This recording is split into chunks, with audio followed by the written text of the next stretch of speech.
Got the pick and mix, Sergey? Oh yeah, What movie are we watching? superhero. Sergey, we have superpowers! Look, I can fly! And I've got claws and a tail. Sergey, you've always had claws and a tail. Oh yeah, did I always have laser vision? Oh no, Sergey! Close your eyes! Enjoy endless adventures with 2-for-1 cinema tickets from Meerkat Movies. Good things happen when you Meerkat. With a qualifying product, 1 membership a year, participating cinemas Tuesday or Wednesday, 2 standard tickets only, cheapest free. T's and C's apply. Ah. Oh. What?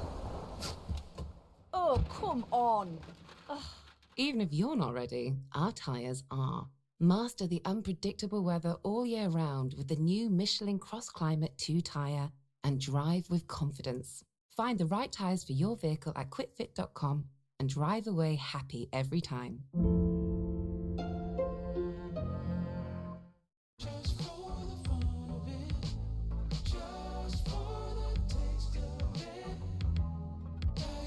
Diet Coke. Just because.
Small business owners are busier than ever. They're focused on managing and growing their business, so they can't spend as much time as they'd like to on recruiting. That's why LinkedIn Jobs has made it easier to find and hire the best candidates. Create a free job post in minutes to reach your network and beyond to the world's largest professional network, with over 30 million people in the UK. LinkedIn Jobs helps you find the candidates worth interviewing faster, and you can post a job for free. Just visit linkedin.com/free post. That's linkedin.com/free post. Terms and conditions apply. Dave isn't just repeats. We're full of brand new comedy, so we shared your comments from our socials with our hottest comedians. Fit for purpose. So that's good. More than just repeats, actually some funny stuff. Dave's comedy is brand new, original. And comedy. Dave isn't just repeats. It's surprisingly adequate brand new comedy. Not just adequate. Surprisingly adequate. Let's get you on Dave and let's chuck the remote in the bin. Brand new original comedy only on Dave.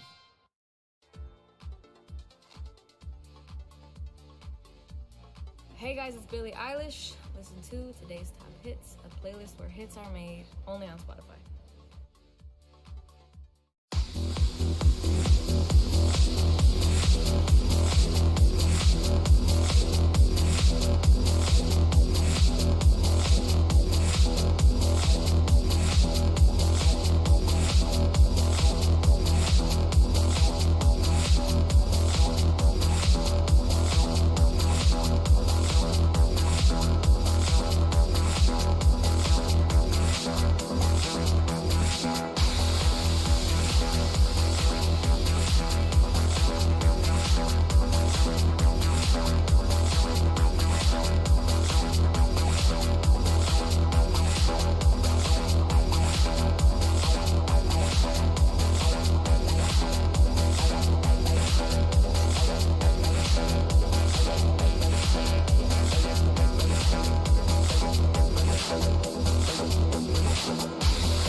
Small business owners are busier than ever. They're focused on managing and growing their business, so they can't spend as much time as they'd like to on recruiting. That's why LinkedIn Jobs has made it easier to find and hire the best candidates. Create a free job post in minutes to reach your network and beyond to the world's largest professional network with over 30 million people in the UK. LinkedIn Jobs helps you find the candidates worth interviewing faster, and you can post a job for free. Just visit linkedin.com/free post. That's linkedin.com/free post. Terms and conditions apply.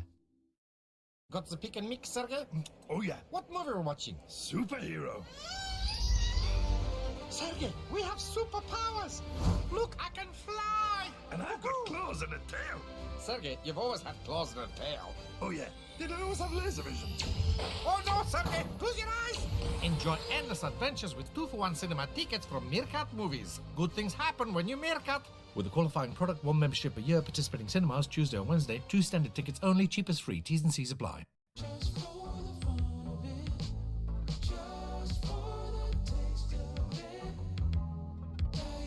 Diet Coke. Just because.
speed of the music is bringing around flames in the fire that keeps burning.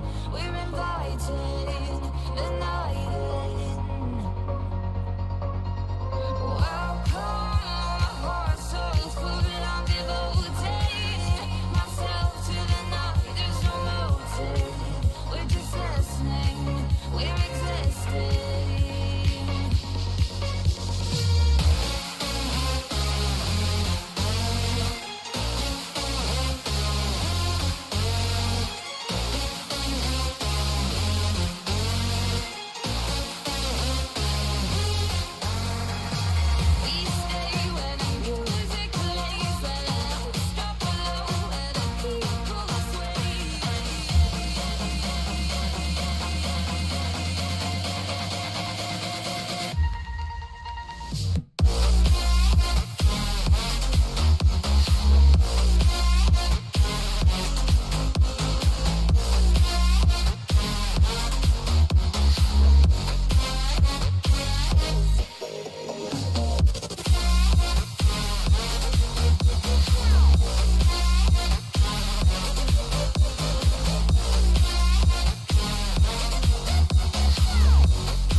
One Lambo, isn't it? Yeah. Sounds epic, that thing does. Alright, Oscar, shall we jump into that room? No, I will just spy here in this room. It's okay. Alright, okay. No, we can go and jump on down. Boys. Sit now, boys. Okay, McGraw! Okay, McGraw! Is that Harris as well, is it? Oh, yeah. Oh, man. Friend! Discord friend! Okay, let us jump one down, Henry. Yeah. He's probably like, what the hell's going on? British Yeah. humour. There it goes.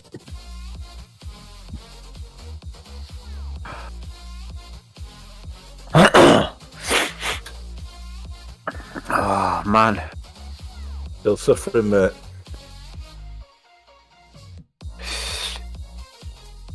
$97 litres, boyos. Yeah. So I'm going 100. May as well.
And I don't need you to love me anymore. As long as you tell me, show me what I'm looking for. You're the truest lie. I lost my heart in. Every time I can't let go.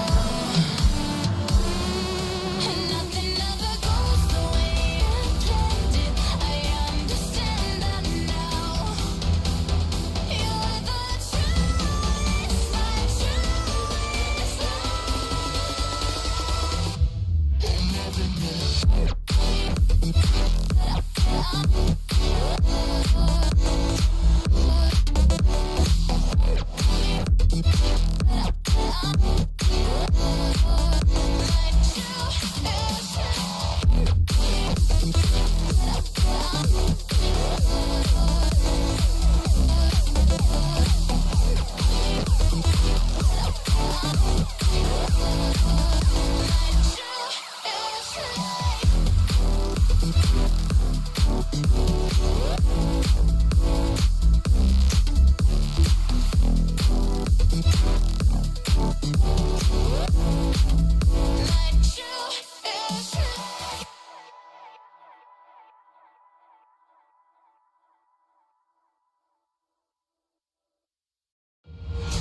Nice.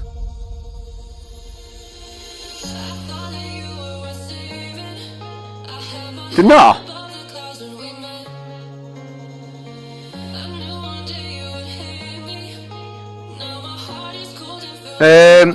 Are you sure that you've extracted it correctly?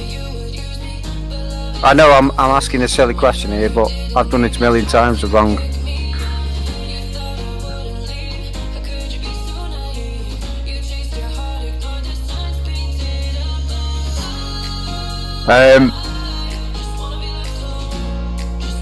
Check your folder, just make sure you haven't got another liveries folder inside your liveries folder, if you know what I mean. That was what was up with mine yesterday. Yeah. Yeah. Gonna be in the wall? No.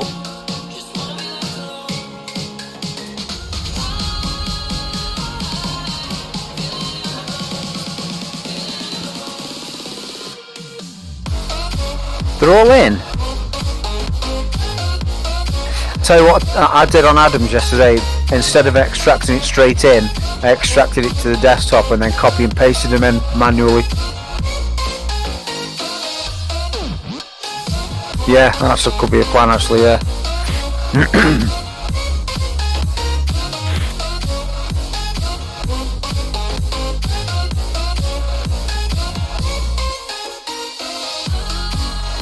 Our track's gone optimum now.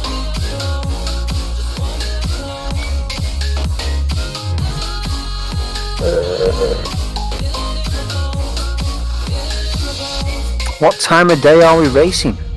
Same time, 7 o'clock. But quali's at 12. Going to be a big temperature difference. Ooh, is it now? Yeah. Yes. Yeah, man. Yep. Well, I'm kind of happy with what have I done, a 136. 36.5 with 50 litres on.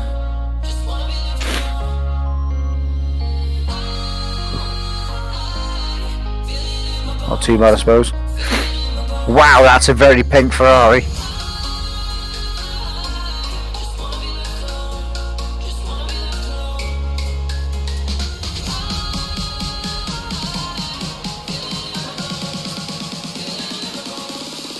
What's it? Oh, I thought it was. I don't know, mate, to be honest. Tell us when you're joining.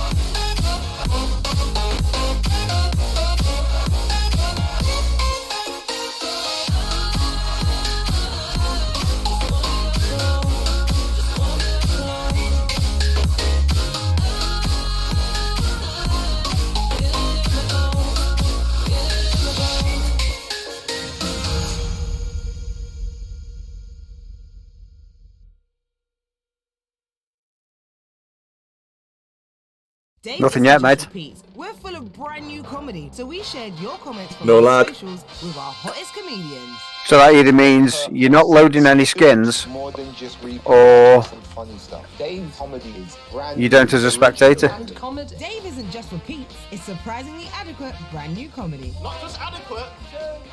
Yeah, well, yeah. Let's get you on Dave and let's chuck the remote in the bin. Brand new original. Have a look at my car then, because if you've just deleted them all, you won't have mine either, will you? Now, what movie are we watch? Ooh, an adventure. Oh, where are we? Ooh, it's a tomb. Okay, stay close to me, and whatever you do, don't set off any. Oh. Are you seen any others then? Enjoy endless adventures with 2-for-1 cinema tickets from Meerkat Movies. Good things happen when you Meerkat. With the qualifying Will you see mine? year participating cinemas Tuesday or Wednesday. 2 standard tickets only, cheapest free. T's and C's apply.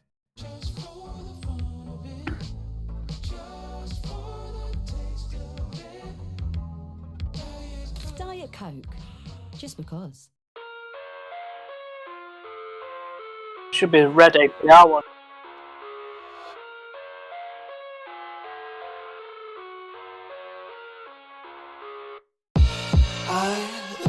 I don't know what's going on there, mate.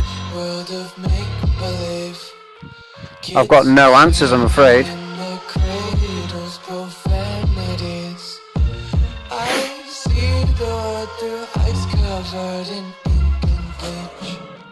Cross out the ones who heard my cries and watched me weep.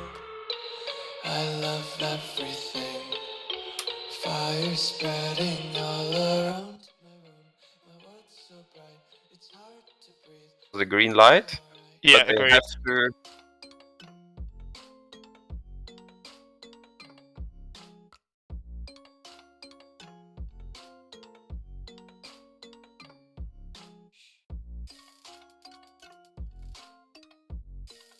Have you gotten out of the server and into the server again?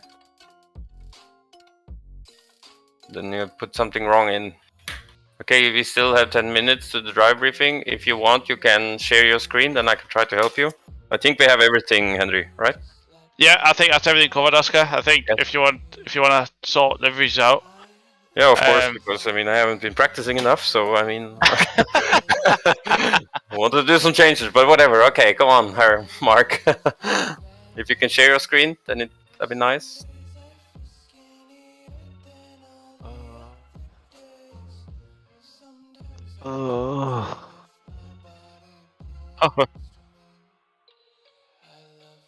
Okay, so by the way, I just see Spotify. You can just show your screen. I like the screen, not the application. What's the matter? What's the matter, Nick? I'm dying, everyone.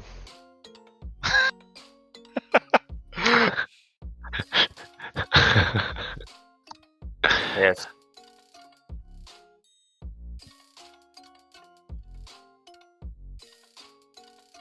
I know you have it wrong, so go back and go one front again. Mark all and cut out. Is that the name? Cut out. Control X. And then go back to Assetto Corsa.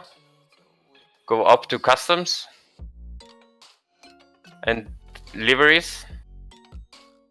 And here you have passed or take in, or whatever that glue in. Yeah, Control V. And then restart. Normally, as I just said, normally you don't need a JSON, but to be sure, yes, they have to be in there. Yes, that's the cars, and then select them. Cut. And then you have to. And then you have to restart. No, not there, not there, not there, not there. There, yes. Yeah. And then you have to restart the server. So you have to go out the server, go into the server again. You can show us if you want. Where do I get these files from? Oh, come on, Nick. Come on. Come Hey, on. guys, one of Go- us in this room is dying. Go under S7 liveries on the Thank Discord you. channel. You're a The good links- man, Oscar. Thank you for your proper help there, as opposed to Henry. The link's in the Facebook chat, mate. I don't have Facebook anymore. Oh, that one. Yeah, Yeah, Nick Sim Racing, Chad, as otherwise known. Chad. Oh, right. I'm on it. And then, do you know how to install them? Yeah, mate. I'm not like Mark. Do you have Yeah, everything now, Nick? I'm all good, mate. Okay.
Okay, I might have to disappear for about 5 minutes in a bit, but don't worry about it.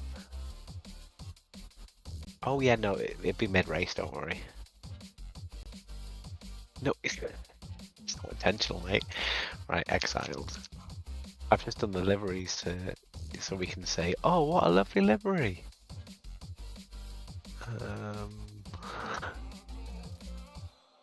That's kind of what I like about this sim, actually. It seems quite simple just to jump in last minute. I really wish I'd got my second monitor up though. I've had to resize the Seto down to like 10, is it 1024 by whatever it is, 768 or something. It's okay because the live timing is all I really need.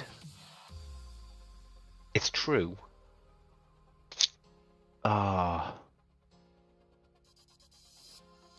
If I start breathing heavily, I'm so sorry. I'm joking, by the way. Right. Okay, here we go. So I've concluded that I need to try and be. My voice needs to be a bit deeper somehow. No, honestly, I listened back last time. I was like, I've got to try and do a bit more of a masculine voice like that. Okay, right. I'm in. Everything's all done. Click drive. Okay. Broadcasting. Yeah, right. I'm ready. I'll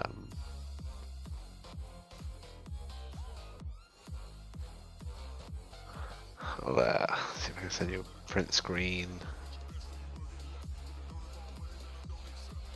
Say again. You're breaking up, mate.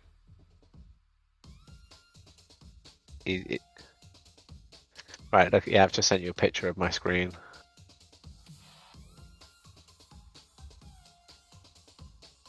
It works well, I think. It gets the job done, that's all you need to worry about. Anyway, I'm only here as like additional support really, aren't I? Moral support for you. I mean, that's a sign of a true friendship when you've got someone with COVID, you know, who's clearly very, very ill, and they're sitting here with you, very, very ill, very ill. Right, let me just do a oh my god, no, there's someone called Jay Seville. Oh.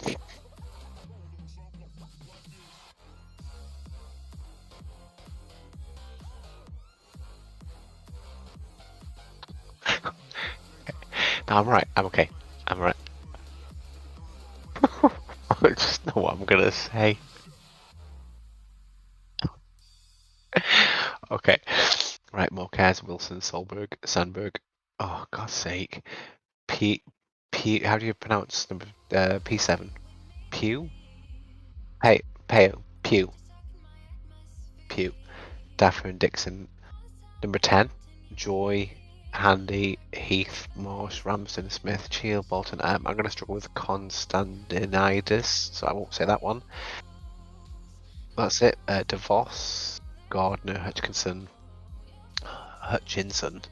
Coombs, O'Neill, Stevenson, Purcell, Tucker, Booth, Rangsitter. Is that Rangsitter? Rangsitter.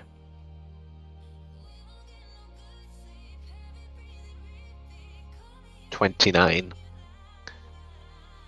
Rangsitter, Wilkins, Dowling, Sheridan, Webber, Turnbull, Lister. Okay, cool. So there's only 2 or 3 names I struggle with there, so.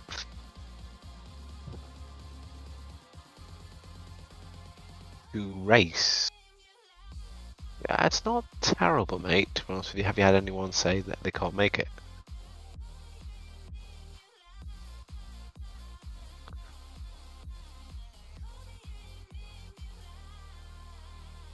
A6.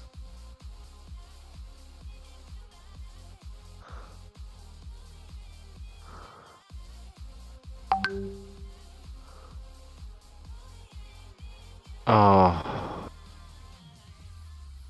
I can't see Conrad 86. Don't know why I can't. Oh, got it. Joy. Why is Joy bumper wing? Oh yeah, he has got nice little fries, hasn't he?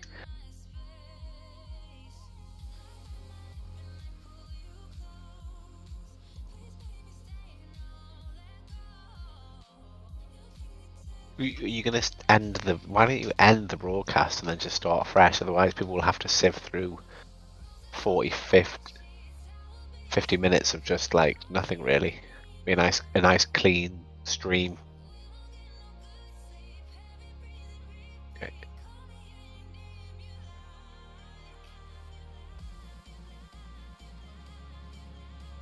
You should.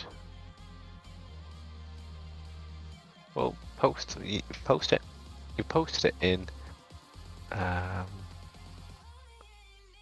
What's it? What was that? Last time we chatted.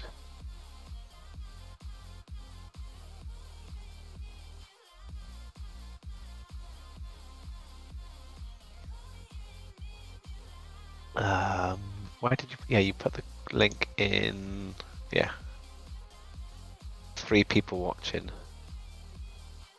Andy Booth is watching. So is you, me, and Henry.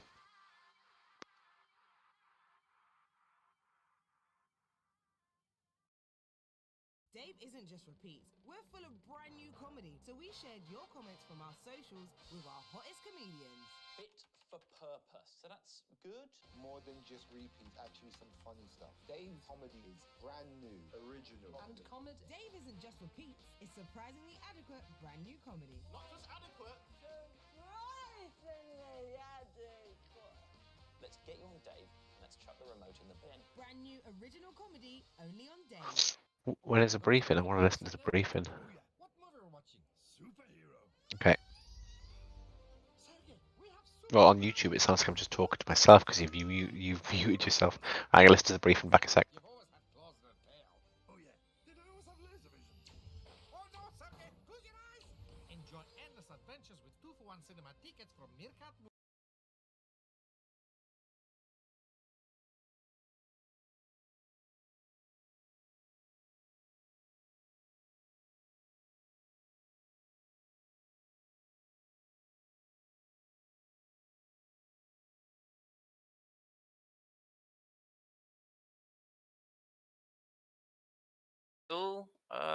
For the qualifying for gold and silver drivers also not allowed. Say it that way. So Mark Harris is our live stream for today. He have posted a link in the S7 chat, so people can maybe share that one, maybe have a look, and things like that. Very important. It's a little trust against trust today. We had a, what should I say, half a good shakedown. It was good, but we can be even better. We can be much, much better. So that means we trust you guys. We didn't hand out any penalties and these things last time because we wanted to see how things are going. It's a 24-hour cooldown time for the protests. That means you have 24 hours to actually think about if it's worth a protest, or is it maybe smarter to take a private message, talk about it, and maybe then use a protest or not. So as you can hear, everyone, Again, we've sort of pit snuck into entry the driver's and briefing, pit which is exit. mandatory for this series. Pit entry and A pit warm welcome exit. to everybody. It's I thought very, I very would difficult here at basically Zandvoort. just come in and spy before the We broadcast know starts pit officially. entry, we saw 1 or 2 situations. People are actually driving all the way down. Oh, I forgot to go into the pit. They go full on the brake on the ideal line, and then we have accidents. And then they want to go into the pit, and then somebody tried to pass them on the wrong side, and then we get accidents. Please, pit entry early to the right. Follow the lines in the ground. Pit exit. Again, guys, pit exit. It's the one who coming from the pit who have the responsibility that it will not be in the way of the driver on track. If it's coming a bunch of cars, 10 drivers is coming, and you coming out of the pit lane, then you have done a bad strategic, but still you are the one who have to wait. You are the one who have to lose time to let the guys go. You go in behind them with your new tires, you can then try to pass them again. That's life. Perfect. We have a full formation lap. That means, warm up your tires enough. So turn 1, hopefully this time will not be a problem. Be maybe a little less aggressive. I say to myself too, I am one of them. Be a little less aggressive turn 1. Be very, very careful turn 3. I know everyone says, oh, turn 1 is the danger one. No. Turn 1 goes normally halfway okay. It is turn 2 that everyone is afraid of. So normally everyone sorts it out there. The Sia Monica effect of turn 3 is the bad one. And no, Chris, you're not allowed to drive now. If you have some questions, write it now in the chat, in the S7 chat, then I can answer them directly. So, we have 1 hour race. You have to pit 1 time. You have to take new tires. You can fuel if you want. Please calculate that it's getting maybe warmer, maybe colder. Get enough fuel. And also drive in to the pit lane after the race. Please drive into the pit lane after the race. Golds are not allowed to go the first 15 minutes. Gold are not allowed to go the first 15 minutes. The first 15 minutes of the qualifying is only for bronze. I'm asking you one thing. It's a little funny. Maybe it works, maybe not. P1, 2, and 3. So P1, 2, and 3 today. After 1 hour. Please stop on the start and finish line. Little as Formula 1 do. You can say it that way. P1, P2, and P3. Please stop on the start and finish line. The rest of the bunch of cars in the pit lane. Thank you. Andy, you wanna add something? That's it, boys. Just take it easy on lap 1. 60-minute race. It's a short track. It's a narrow track. I don't want to see loads of stupid mistakes because I've got to go through all the protests. You mean I have? Yeah, we all have. If the drivers want to use the 2 minutes before qualifying, then go use it, or does everyone want to go to straight to qualifying? Just let us know in the chat. Can I just add something else as well? Yeah, fire away, Darren. If you're racing for position and you touch the back end or you spin the car in front of you, please wait. Okay, because you will end up with a 30-second penalty if you don't. Simple as that. Yeah. Apart from that, you've got a minute and a half, lads, in free practice, and we'll be going to qualifying. You can go off to your team channels.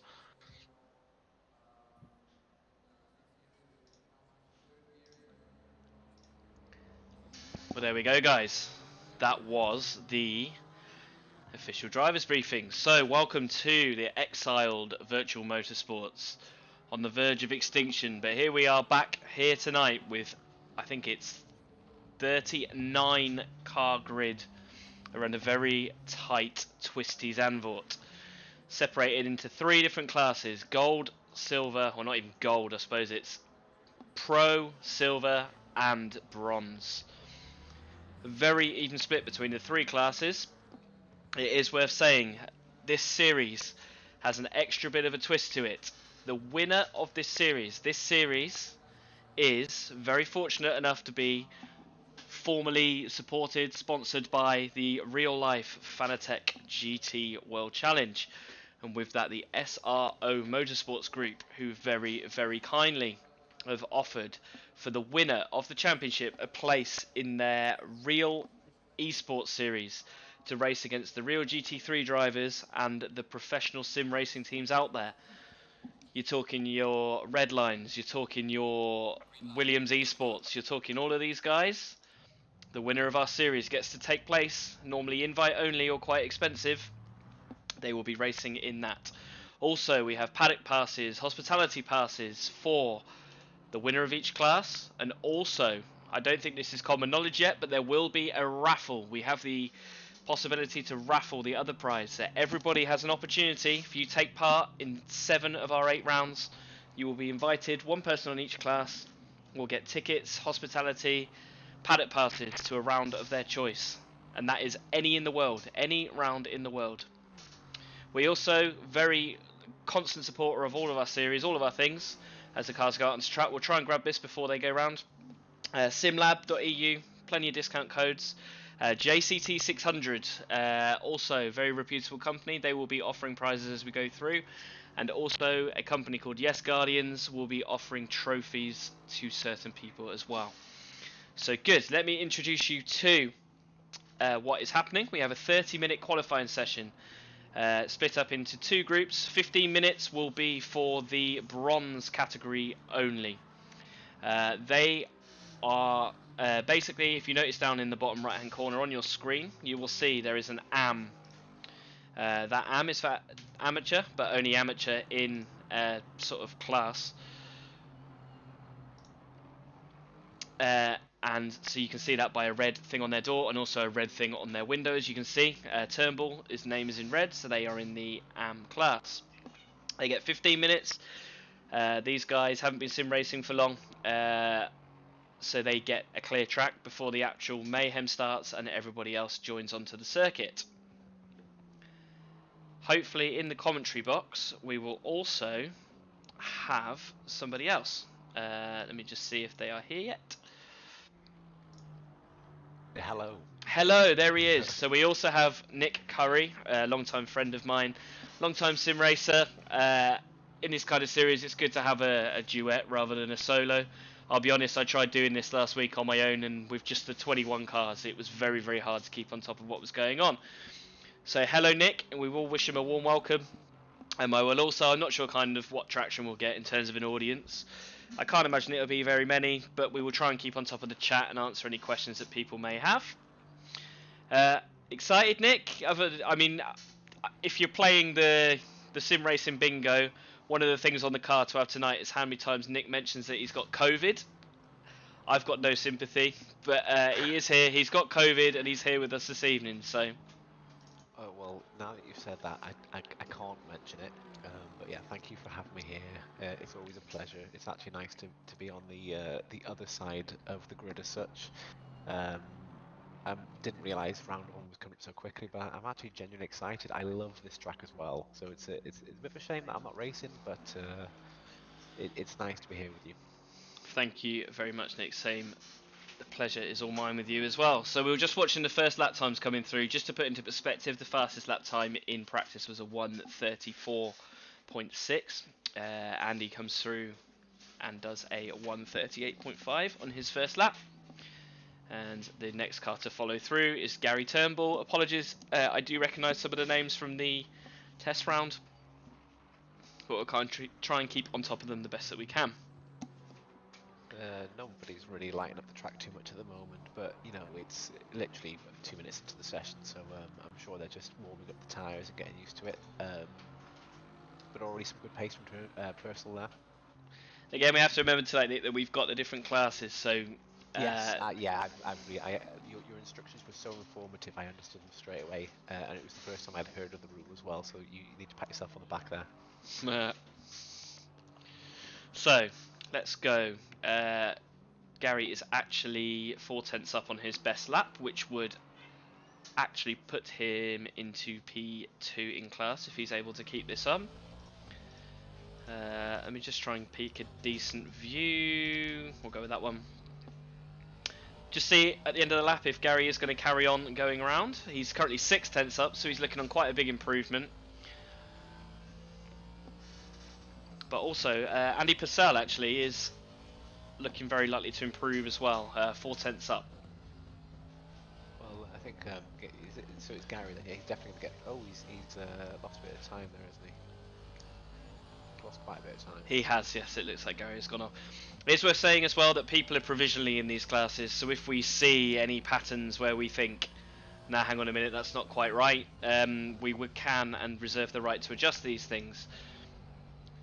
It's always difficult to judge that, isn't it? You know, it's a new season where people kind of have to critique their own driving and make a judgment on their own call, but hopefully everyone's made the right decision here. So far it's looking quite good. Everyone's up on the times, so time will tell. Indeed. So let's try and go to who is just starting a lap. So if we go on board with Carl Smith, as we go into the Hugenholzbocht, which is this tight cambered hairpin. A lot of grip there. It almost pulls you in like the carousel at the Nürburgring. Down through this flat out section in these cars. It's called the Hunserug. Again, my Dutch isn't great, so bear with me. And this is the Rob Slotmakkerbocht, which is a fast right-hander. Very, very easy to run wide here.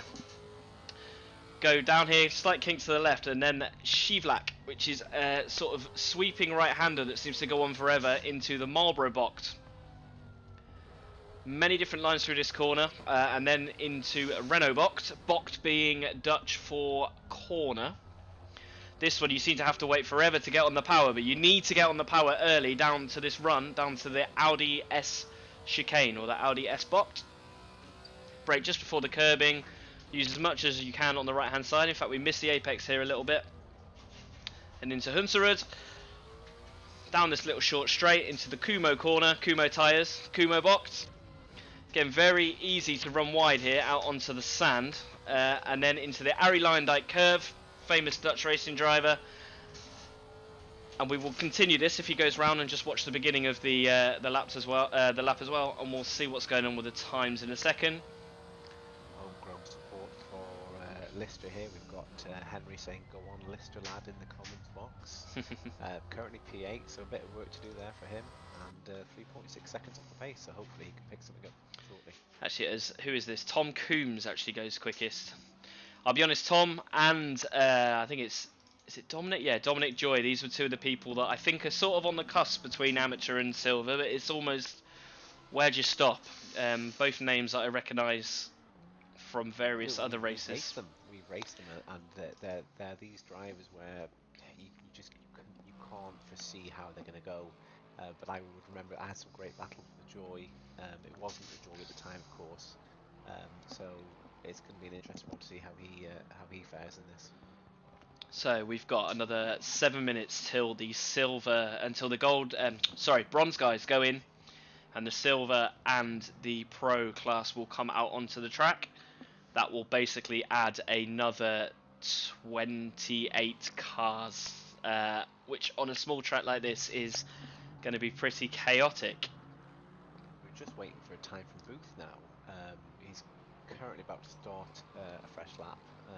Obviously, his first time that he's set is not a representative time, so it might be quite interesting to see how he fares on this lap now.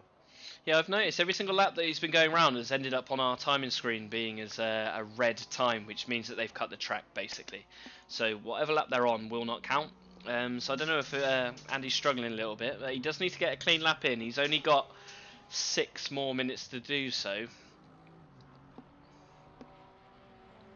I'd say anything 37s, I'd say, is round about a AM time. Actually, the quickest guys in AM should be aiming for that. So I think 1:36.9, that's pretty representative.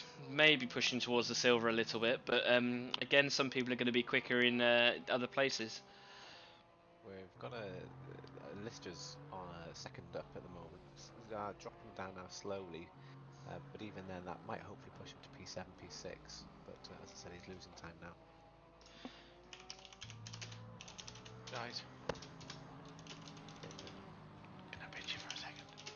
Yeah.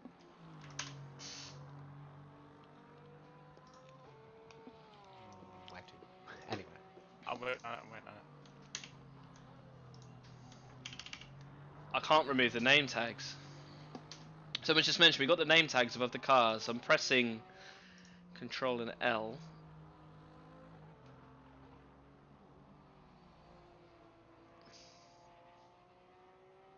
Let's just ask Oscar quickly.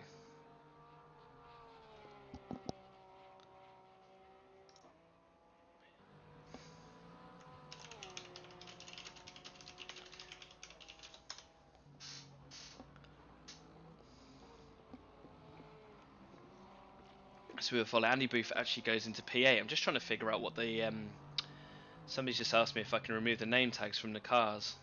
Just looking at how to do it. I'm sure Control and L was how we do it, but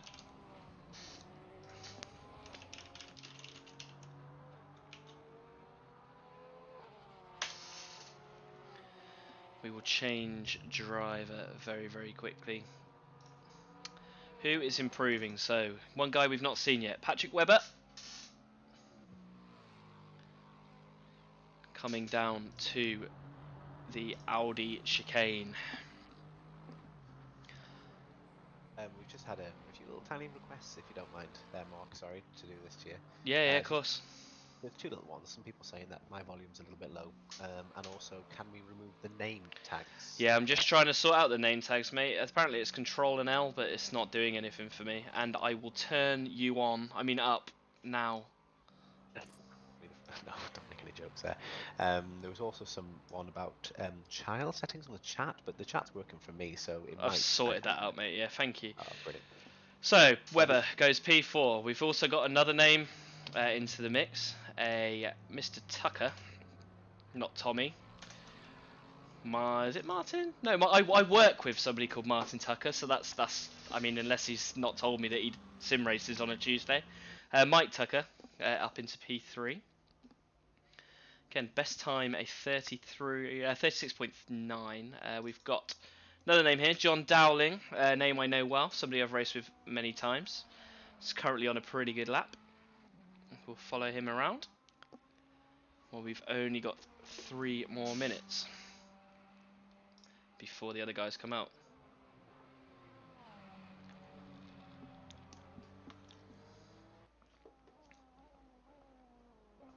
Right, sorry, back now.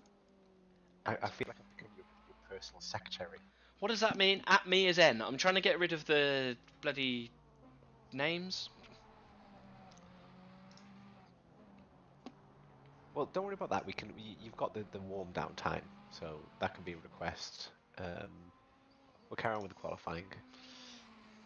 So let me get this right then. We've got another 2 minutes before the bronze finishes. Is that right? Yeah. Yes, indeed, mate. Lovely. On track, just Control and L, and that's done. Control and L. No, it's not.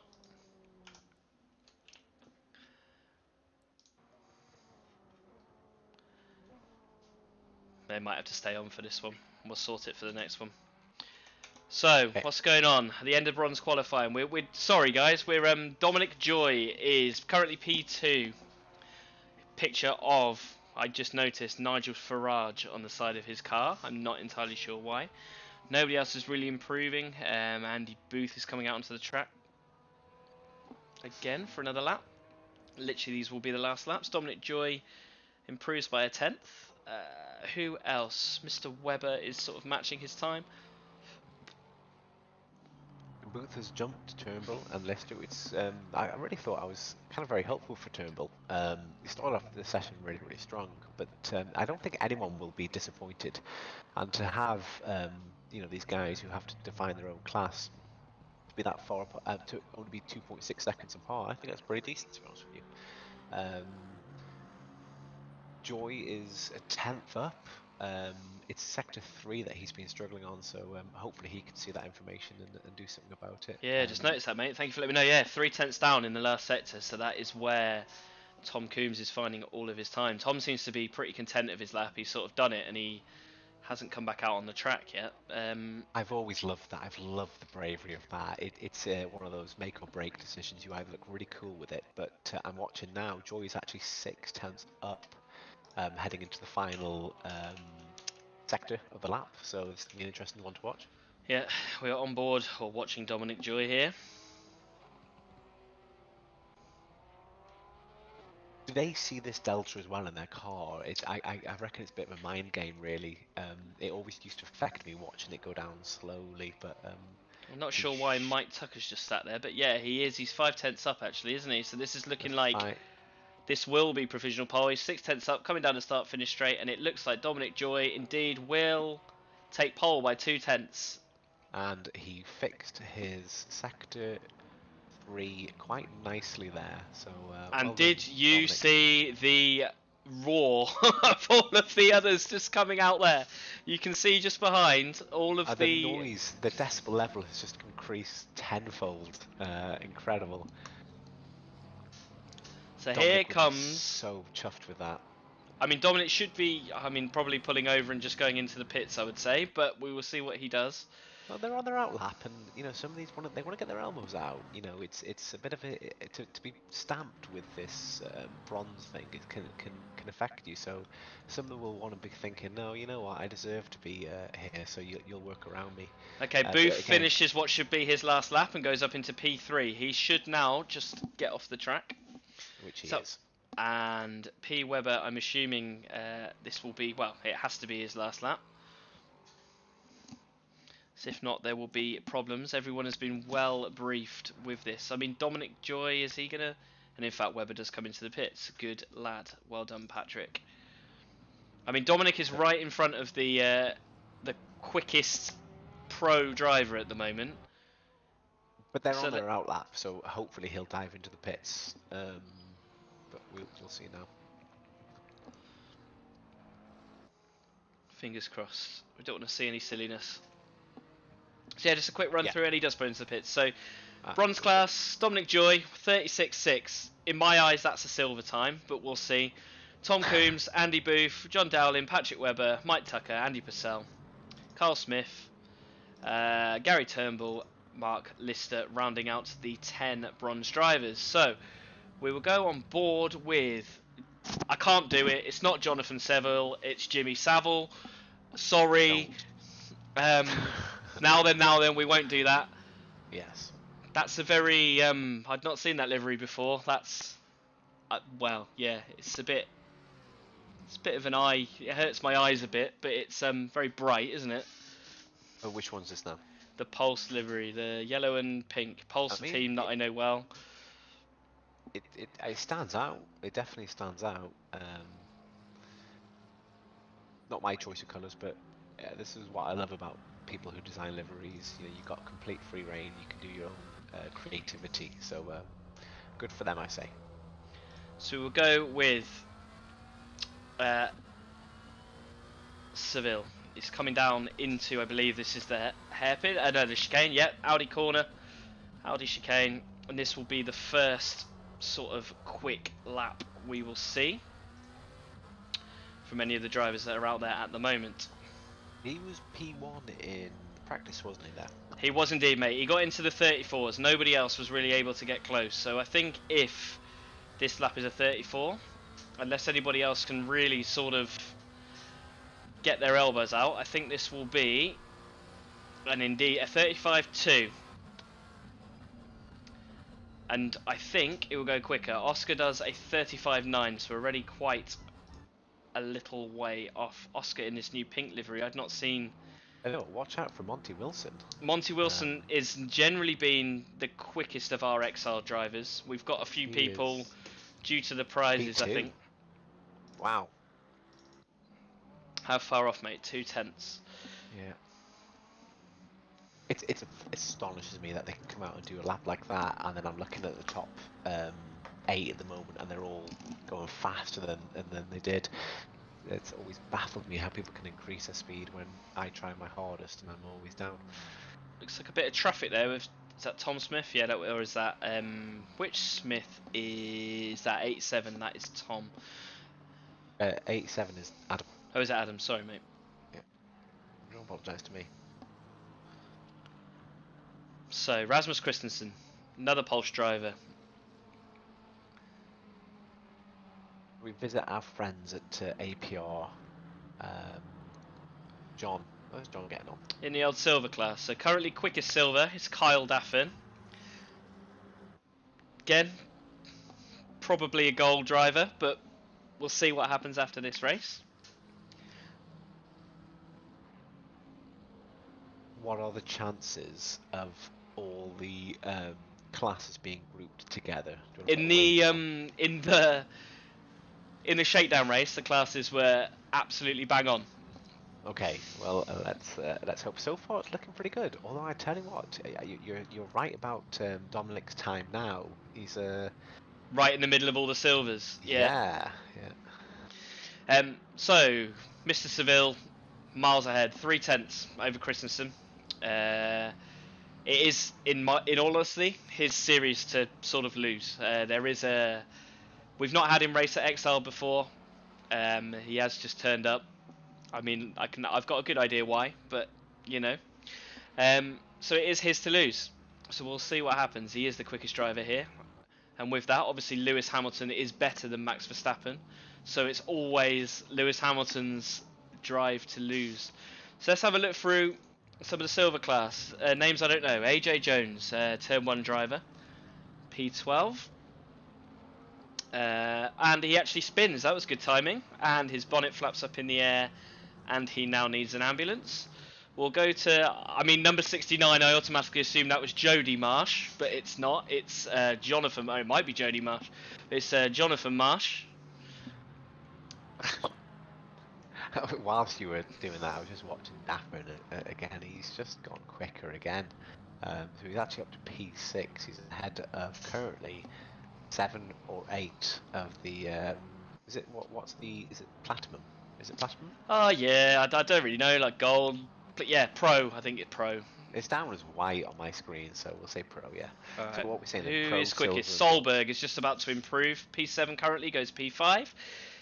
But just to give a perspective, I'm a silver driver. I'm always just at the back of the golds. My best lap here is a 35.2.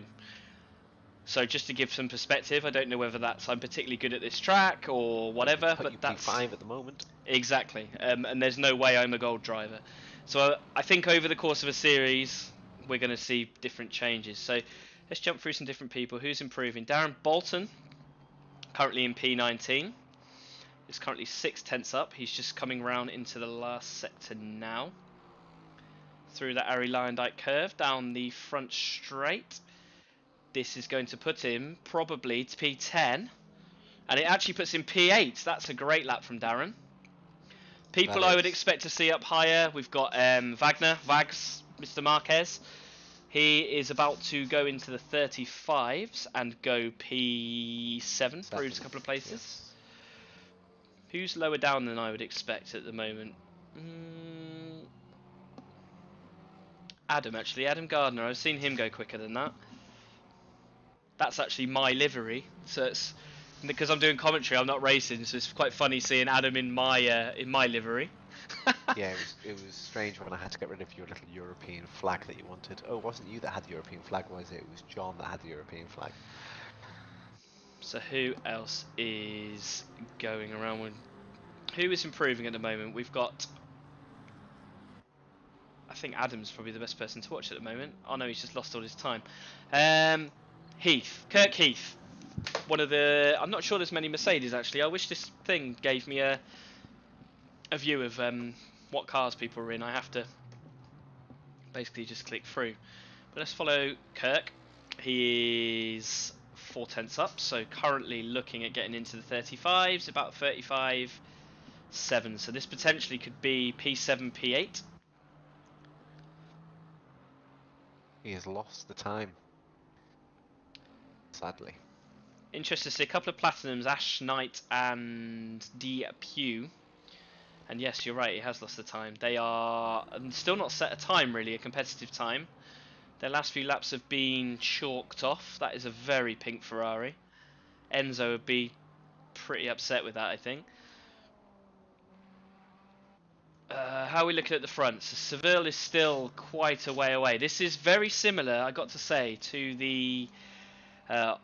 obviously, you were away for the shakedown, but this is exactly what happened in the shakedown. It was Seville on pole, Sandberg in second, and there was a bit of door banging because I think Oscar knew that his one chance, because Seville ended up winning by about 30 odd seconds. I think Oscar knew at the start of the race it was his one chance was turn 1 to get past Seville. It didn't happen on that occasion, so it'll be very, very interesting to see what happens at turn 1 this time in this one. Bit of a Verstappen mindset would appear. Yes, I think it was. Hopefully they don't end up on top of each other.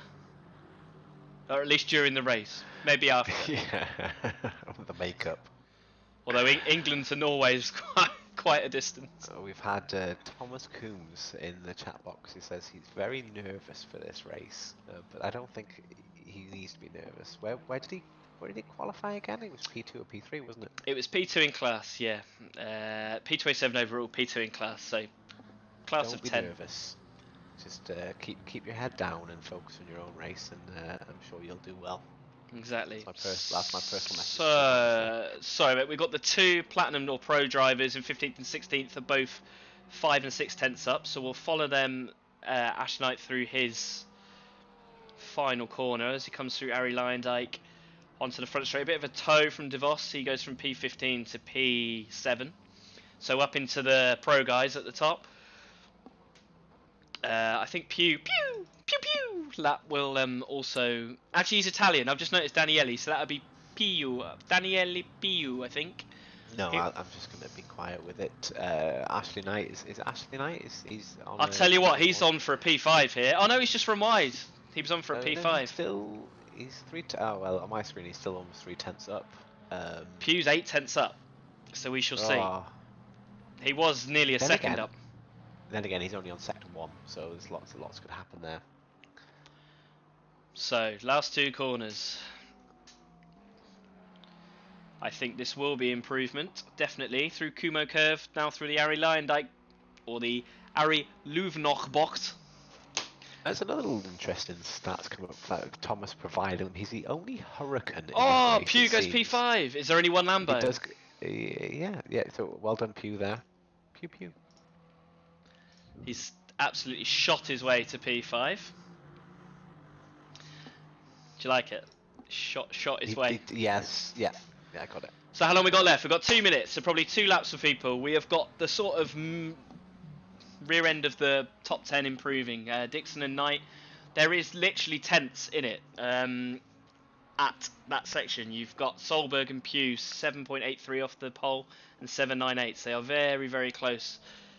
You need DeVos and Wilkins down in P25. Oh, as I say that, one of them has just moved ahead. DeVos has just moved ahead. Hang on a minute, was Anders not set a lap? Anders is well off the pace. That's not... Anders, many-time race winner at EXILED, is struggling, it seems. I think he's just going for 1 lap now, and this is going to be interesting. Anders is a very, very quick driver. I don't think a 36.5 is representative of his time at all. I've not seen him going round, actually. He's just started a new lap now. I will expect this to be quick. I am betting top 5. Okay, that's the most punny. Oh my word, the most punny commentary team ever. I hope that's said with a smile on your face. All the puns are credit to Mark there, of course. I'm drinking John Smith's mainly because my father-in-law visited and it was the only can of beer I had in my fridge. So I've got a can of lager. I'm saving that for when Nick gets on my nerves to the point of that I need more alcohol to sort of numb the pain. Hey, hang on, I've not mentioned it yet. In all fairness, have I? You said I've mentioned it quite a few times. I'm not. But anyway, fine. You've got COVID. Wilkins. Actually, whoa, DeVos, 5 tenths up. Currently, these 2 platinum drivers in 20th and 21st at the moment, which definitely isn't representative. I mean, this is only going to be a 3/10 improvement. It'll get him into the 35s. It'll put him about P14, I'm going to guess, for DeVos. And he does. He goes P15 just behind Henry. Amundsen 6 tenths up. Seville is about. He's just gone quicker, still only by a tenth. And we have Sandberg that is almost 2 tenths up. He will be absolutely devastated there that he finally got a bit quicker. But he's this is an interesting one to watch. Anders 1.2 up. This is going to definitely put him up the order, but wow, I don't think it's going to put him as quick as he would be expecting. Truls Solberg also 4 tenths up, but Anders goes from 21st to P6. Solberg is currently 3 tenths up on his time. You want to watch out for Sandberg. He's almost 3 tenths up. I like that. He's only 4 tenths Oh, down. mate, I like that car. It just looks like a slab of meat. Sandberg's got a Yeah. slab. Steaky Solberg. Sandberg, he's hovering around the 3 tenths. He needs 1 more tenth. I think he'll be genuinely disappointed if he loses out by a tenth. But That's a bit of a here we wobble go through there. into the final. Oh, Sandberg! laps. No, Sandberg. We got to go with Sandberg. He's 3 tenths up, which would put him. He's going to miss out by like a tenth on pole. Yeah. He does. Oh, 2 tenths. And where's Solberg? Solberg goes P5. It's all kicking off in the last bit of this. Yeah, we have Knight almost 2 tenths up. I really hope that's Ashley Knight, because if it's Ashley Knight, it sounds like someone in a girl band. By the way, if you're... It is Ashley Knight. Is it? Brilliant. I assume so. Ashley Knight, formerly of Girls Aloud, comes down... Oh, he's lost all his time. Oh, see, he must have heard that part on the stream and he's put himself off. Any more last-minute movers Amundsen is looking like he's going to gain a tenth, which in this session would actually put him up a place above Miles Dixon. Potentially 2. He's he's gone off. Up. Is that still going to count? No, he's lost all his time. No. O'Neill and Gardner. O'Neill is coming around first. That's a lush livery. I like that one. He's going to go 3 tenths up, so he goes from P18 to P16. And Adam Gardner, he will be disappointed if he's down in 24th place. I also need to check this. So we've got pretty much all of the pros other than Daffin in P11 from P1 to P12. Then we've got all of the silvers with one DeVos in the middle of it, and then all of the. It's actually worked out pretty good. The classes. Wilkins, we need to speak to Wilkins to find out what happened there. He's P28, so I'm sure there'll be hopefully a legit reason there, but he'll be disappointed regardless. Christ, right, race. I'm just gonna get a drink. We have 1 minute 40 for this, and I'll run you through what the race is all about. Enjoy. Oh shit.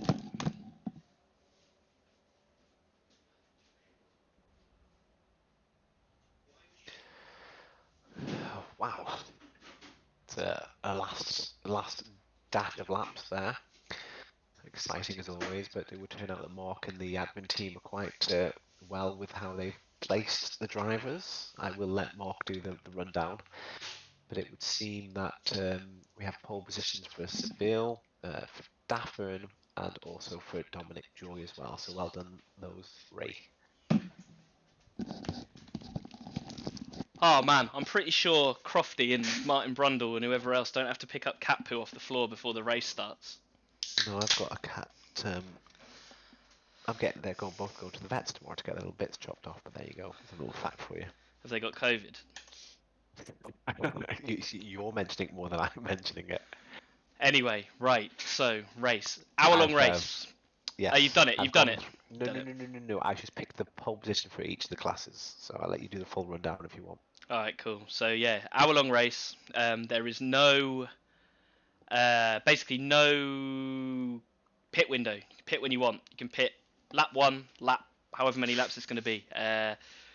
You are allowed to refuel. You don't have to refuel. You can fill it up. But with this, there's no point because tyres take the same amount of time as fuel. So that would be stupid. It's around about 90 litres of fuel, I think, for a race. But again, this is going to be very interesting.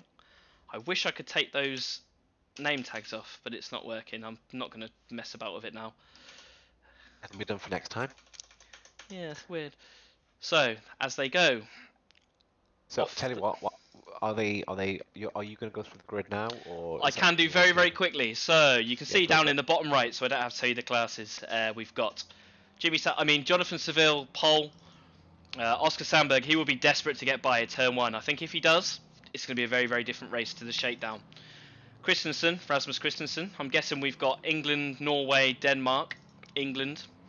Monty Wilson. Truls Solberg, very aggressive driver. We'll see how that pans out during the race. Very quick, very aggressive. Big old car, that Bentley as well. Miles Dixon, usually used to winning and being further up, so be interested. Same with Anders Amundsen, P7. Wagner Marquez, again, race winner. We've got a very, very competitive grid here. Daniele Piu, Ash Knight, and that's the pro class with Carl Daffin, the first silver in amongst them. And then Stavros Konstantinidis, he was quick in the test race, so I think he will move up through the field. Then actually, amazingly, we've got Darren Bolton is actually P2 in the silvers. I don't know why I say that's like amazingly, sorry. And then we've got AJ Jones, great name. Simon O'Neill, Henry Handy, then another pro runner in between there, Edvard De Vos, Kirk Heath.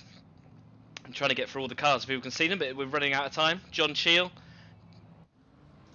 Go. Adam Smith, Jody Marsh, Harry Ramsden, Alistair Ramsden, Adam Gardner, Chris Stevenson, Michael Hutchinson, not Michael Hutchins, he was in excess. Then the first, I just see Wildcats down there. The first amateur person, Dominic Joy, Chris Rossbrook, Andy Wilkins, Tom Coombs, James Sheridan, Hedda Ranksetter, Andy Booth, John Dowling, Patrick Webber, Mike Tucker, Andy Purcell, Carl Smith, Gary Turnbull, and rounding out the 39 car grid, Mark Lister. Epic job. I want you to name me the race winner for each class. I can't see anyone other than the man we're looking at now, Jonathan Seville, winning the pros. I can't see Silver. I can't call Silver. Henry, I reckon. Oh. I think Daffin will get caught up in something, and I think Henry somehow will come out, and I think Tom Coombs. There you are. He said you're nervous. I put extra pressure. So we will go to the helicam. We will keep an eye on what happens. It's about Oscar and Jonathan. Oscar's actually quite far back there. Obviously, a set of course, so you get like a thing on the screen. It tells you where to be. You can't speed. If you speed, you get a penalty. It's as simple as that. Or if you're out of position. So they look lovely as they go down. Nick, I want you to keep an eye in the mid-pack and see if anything happens. Will do. And when the green light goes green, we go racing. And this time they are a lot closer. Oscar is actually in advance. They move, they touch. How's this going to pan out, Oscar? I knew this would happen, and I would say that is game over. But we will go back. I think Seville will plough through the field now and just disappear into the distance. This is a lot. We've not got any incidents, have we? This is clean. We have 3 incidents so far, but it was mainly paint rubbing. We've got 4 incidents showing up. So, who's close? We've got Solberg, but no one's gone off. No one's spun. Everyone is still facing in the right direction. So this is good. This is better. The timing thing's doing a weird thing where it jumps all over the place, so we'll just have to have a look. It says John Cheel's in the lead. He's not. I can tell you he's not. My game. So we go back. Henry Handy. There's a massive, giant, enormous cluster. We will see what happened there. My incident screen is so full I can barely see what's going on. We will go with that and see what happened. My game crashed, but I'm back now. Okay, cool. I'm just watching the start again. I'm just watching a replay of what happened here. Please work, please work, please work.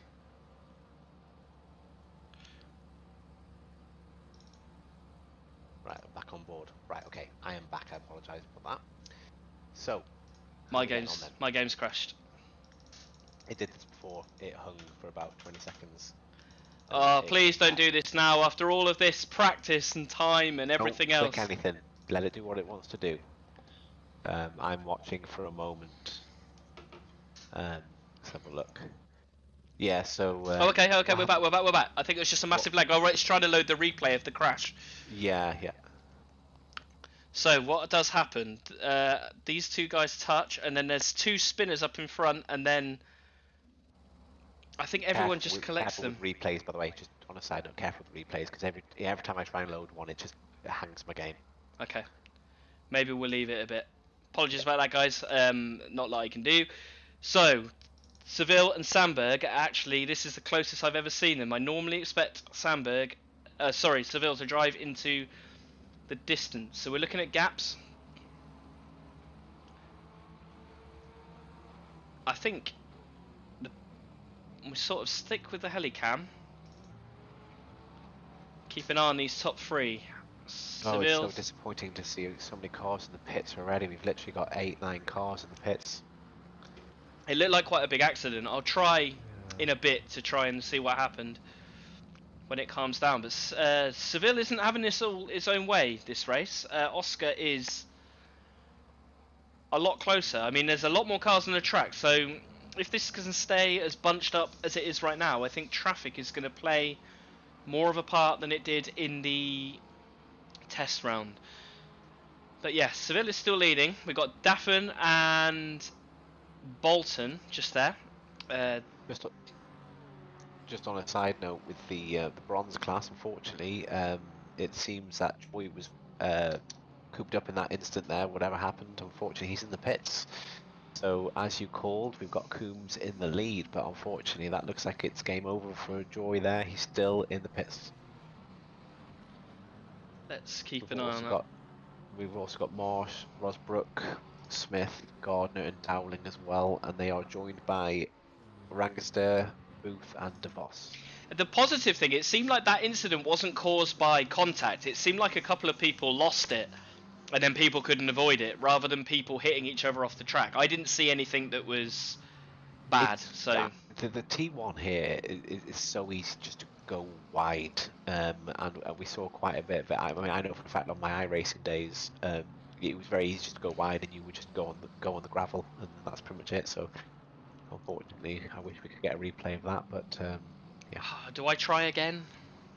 Every time I tried it, it hung my game for the exact duration, and then it would come back and show me the replay. So you're willing to risk it if you want. I think at the moment the gaps are pretty consistent. Although Amundsen is looking at Dixon, we don't want to miss any of this rather than just watching a giant accident. You Maybe want to be on board with Amundsen though. I'm literally right there. eating the rear of that car. And Pew will just be sat there rubbing his hands. It's always easier to be car to be following the car in front of you. What car was that coming out of the pits? A pink. And in fact, Anders looks like he's going to get this done. He's alongside, but this is not. This is tricky, and that is great. That is great driving from Anders. Actually, from Mars as well. For them both to not make contact through that really tight right-hander. It was Rangaster. Okay. He was leaving the pits. He's 2 laps down, unfortunately. So there's been an incident. Oh. Ooh. Whoa, there was almost an almighty instant there from Knight, who literally was a millimetre away from rear-ending Marquez. That was so close. How he managed to stop that, I will never know. So there must be a bit of an incident between the 888 car and the 101 car. Well, that's Bolton. See, I'm going to try a replay again, because if we can't have replays, it's going to be a little bit of a poor show, really. Now, it just looks like, I don't know whether it's got to the point there's too many cars on track. Yeah, I'm thinking, I tell you what, I'll try and do another replay. Because we can't really have this hanging like this. This isn't... No, it's yeah. So I should click on it. My game freezes. But anyway, it's one of those things. I'm sure we can look into it. Maybe report that to the developers. I'll rejoin you in 30 seconds. Yeah, unfortunately, guys, it looks like we're not going to be able to have any replays this evening. But they worked really, really well before. I mean, it has jumped to it, but the gap is... I mean, there's just a big lunge, and Darren actually gets absolutely twonked, but the 101 car does wait to the point that the 28 car runs into the back of him as well. Anyway, so unfortunately, guys, we can't have replays this evening because we don't want Custom liveries, probably. Custom liveries, maybe. Yeah, I bet it is. We've not had custom liveries before. Well, there's a little bit of rubbing there. There's a car off to the side. I think that's Constantinidis has gone off onto the gravel.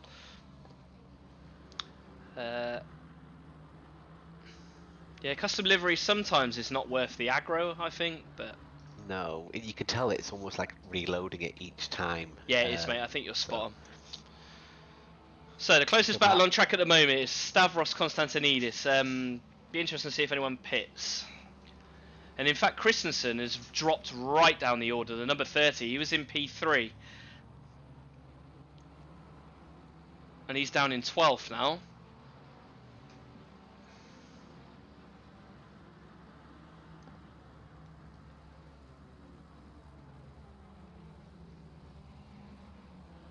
Looks very comfortable for Seville already. Yeah, I was just about to say that. This is what I sort of thought. There was a little time where Oscar could sort of ruffle his feathers, and you know, Can you recap the start me then? Because I was trying to watch the mid. What happened then? Well, basically what happened is exactly what I sort of predicted. Is that there was one chance. I mean, Seville's after 5 laps is 3 seconds out in front already. He's a very, very quick driver. Oscar actually got a better start than he did in the test round. He knew that there was one chance to make a move. Really, they banged doors. I mean, it was okay. I don't think anything too bad was done there. It was just a desperate, like you say, almost like a Verstappen Hamilton. Neither was going to give in.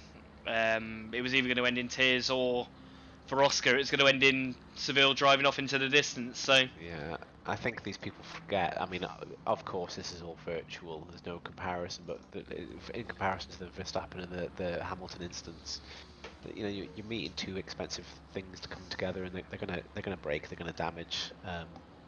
Patience is what is needed, but he must have known that there was no point. He had to make a break. Unfortunately, there's always a loser in the situation. So Henry's quite close to AJ Jones at the moment.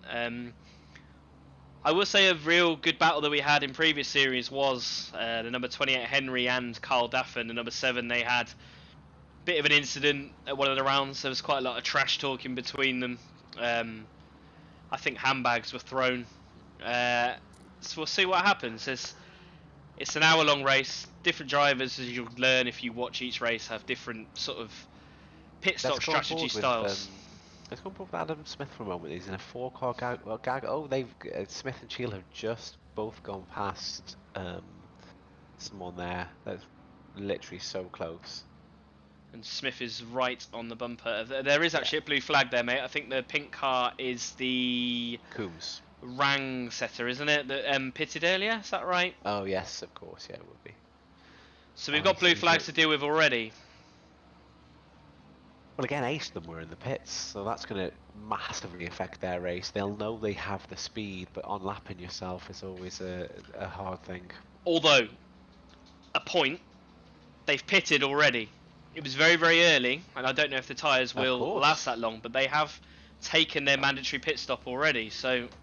Of course, yes. Really Solberg is dropping like a stone. What's happening there? He's gone to P16. Oh man, it sucks. We can't get replays. I mean, he's got a red... I'm going to sacrifice my game, so stand by, hopefully, in about... I'm going to go back 15 seconds, so hopefully I'll tell you what happened. So Charles Solberg is down from about P4 down into P16. He's got a red lap time, which means he's been off the track. I can see on the... He's had contact with the number 6, is basically what's happened. Which is 6 is... O'Neill's. Yeah. So I'm not sure whether that was after the incident he's had contact with O'Neill, but...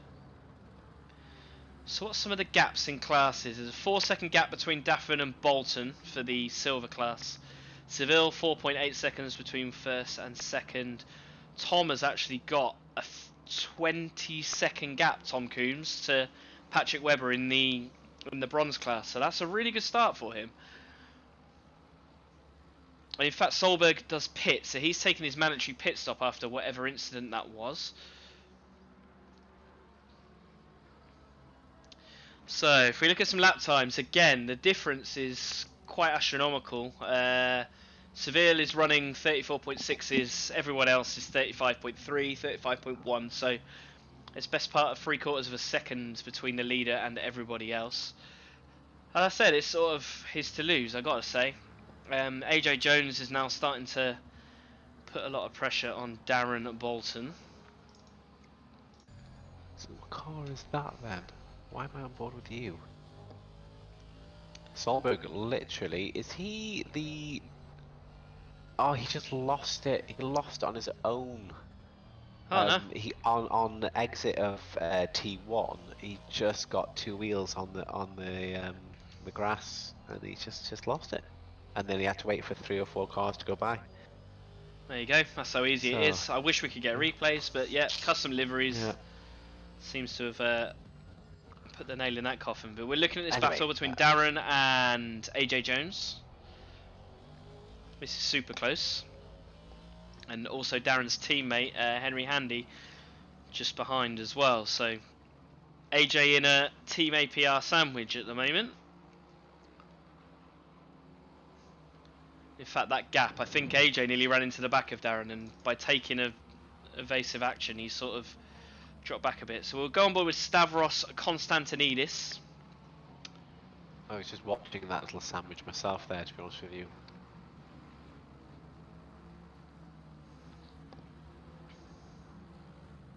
And this is very close, actually, between Konstantinidis, Knight and Marquez.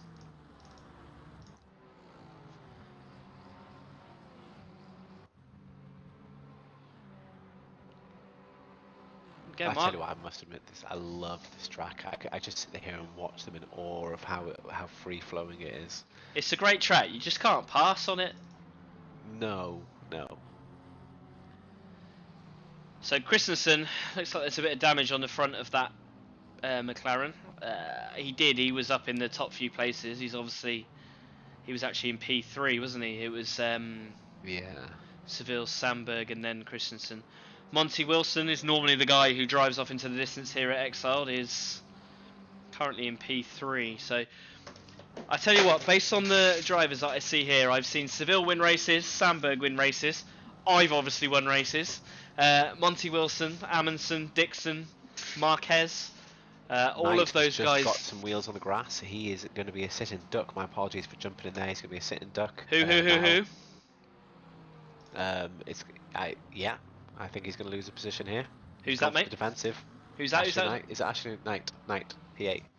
Oh yeah, 0 point gap. Yeah, Konstantinidis is trying to look He's around gonna the go, outside he's into gonna go for T1, it. and also Christensen Absolutely. slips down the inside of No Daffin as well. contact. Yeah. And Oh, yeah, contact. There's contact there. a little bit of a rub, and Christensen behind gets past Daffin as well. Wow. Wow. Meanwhile, Handy's only 0.2 behind. That is a green car sandwich there. I did think this was going to happen. I don't know. I can't imagine Darren to be back in AJ Jones into Henry Handy, but a couple of people have asked if I can attend. Henry's from up north somewhere. A couple of people have asked me to try and replicate my Geordie accent, so maybe I'll try it at some point. It's time for me to go and get a drink. Oh, So- at some point, so it's not happening now. Maybe I'll try it a bit later. Just Heath surprise was having me a with look at O'Neill. Unfortunately, the gap wasn't there, so he's backed out of it and lost a little bit of time. Daffin is going to be... I don't know whether he's going to be held up behind Christensen. Probably not.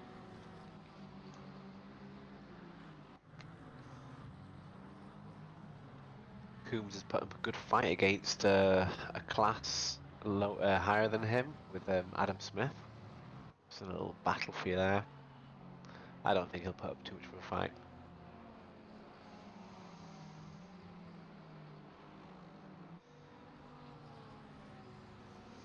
And meanwhile, Heath just literally pushes O'Neill around the corner.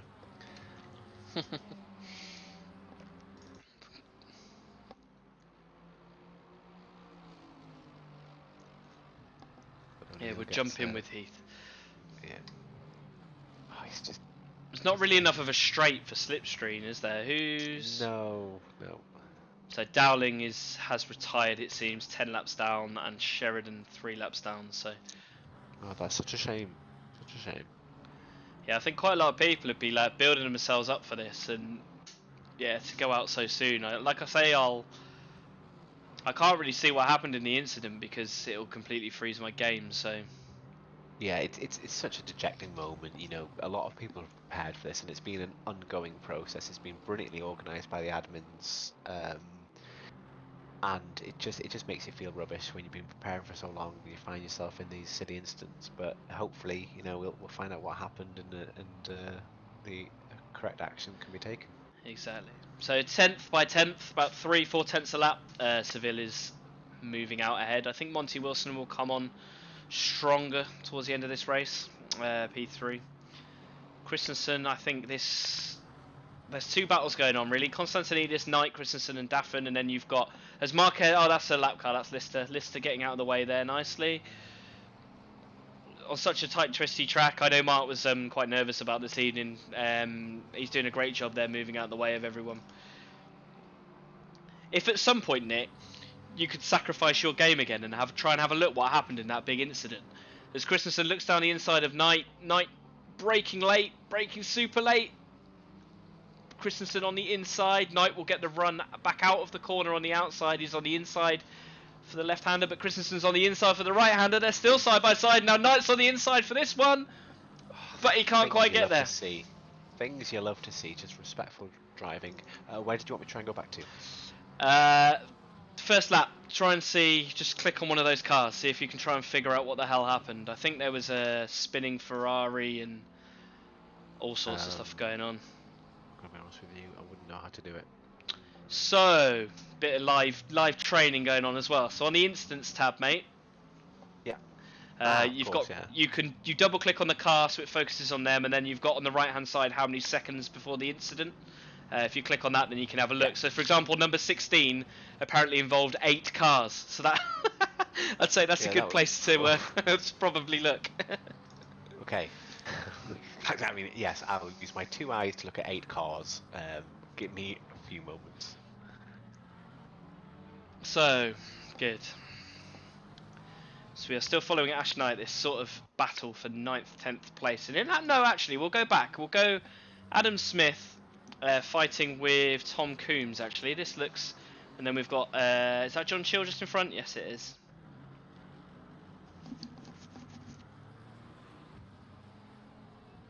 We'll see what happens here.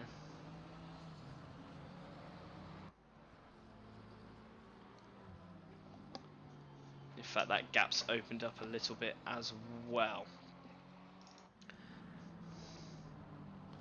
But again, so we've got the top 10 are all pro class drivers. So in terms of classes, that's working out well. Seville, Sandberg, Wilson, Amundsen, Dixon, Pugh, Marquez, Constantinidis, Christensen, and Ash Knight. That replay took me to the warm-up lap where they were just warming up. So apologies for that. I'll check the next one just in case, and then I'll return to you. Cheers, man. Hey, it'd be good just to get some insight on what happens. There was a lot of stuff going on. So yeah, the closest battle, Ash Knight, obviously of Girls Aloud, such hits as Sound of the Underground, Something Kinda Ooh, and Love Machine, currently in P10 still. Dixon very, very close to Amundsen now. Those two very bright cars. Not going to miss them as Sheridan moves out the way off the circuit to let those guys past. In fact, annoyingly, sorry Adam, we jumped off Adam Smith just as he passed Tom Coombs for P19, P20. I think let's jump back. So Dominic Joy and Carl Smith, P36, P35. Dominic is having a look. Obviously Dominic involved in that accident at the start.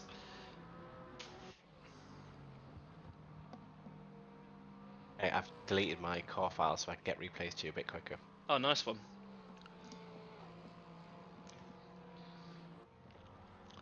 Yeah, Dominic was having a look, but that gap sort of opened. Is that sandwich still going on? Yeah, the sandwich has now become more of a baguette. It's a lot longer, more of a foot long than a 6-inch. It's actually opened up quite a bit. Darren's driving very, very well. In fact, Daffin pits from P1 in the silver class, I've just noticed. Dixon and Amundsen still P4, P5. The gap between P1 and P2 is 5.5 seconds now, so it's actually not expanding at the rate of knots that it did in the test round, but it's still expanding. Kirk Heath and Simon O'Neill. It's a pretty cool looking Mercedes, that one. Sounds like a tractor. Looks nice though. As we are still not even halfway through this race. Well, my replays must all be broken because it's just taking me back to nothing, so I'm going to scrap that and carry on being with you. Oh, Knight and Christensen. Oh, there's been an accident, Knight and Christensen. Knight and Christensen have hit each other. I caught it just too late, unfortunately. No, don't you worry. Don't you worry. And Knight's actually pitting after that. He feels he's lost time, so he actually pits. You might be able to get that replay, Nick. If not, I will try. Yeah, I'm watching it back now. I've gone back 30 seconds. So Knight, everything seemed under control for both of them.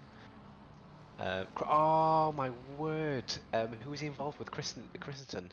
Yes. He's just basically lost it himself, spun out in front of Knight. There's nothing either of them could have done there. It was literally just one of those things. Wrong place, wrong time.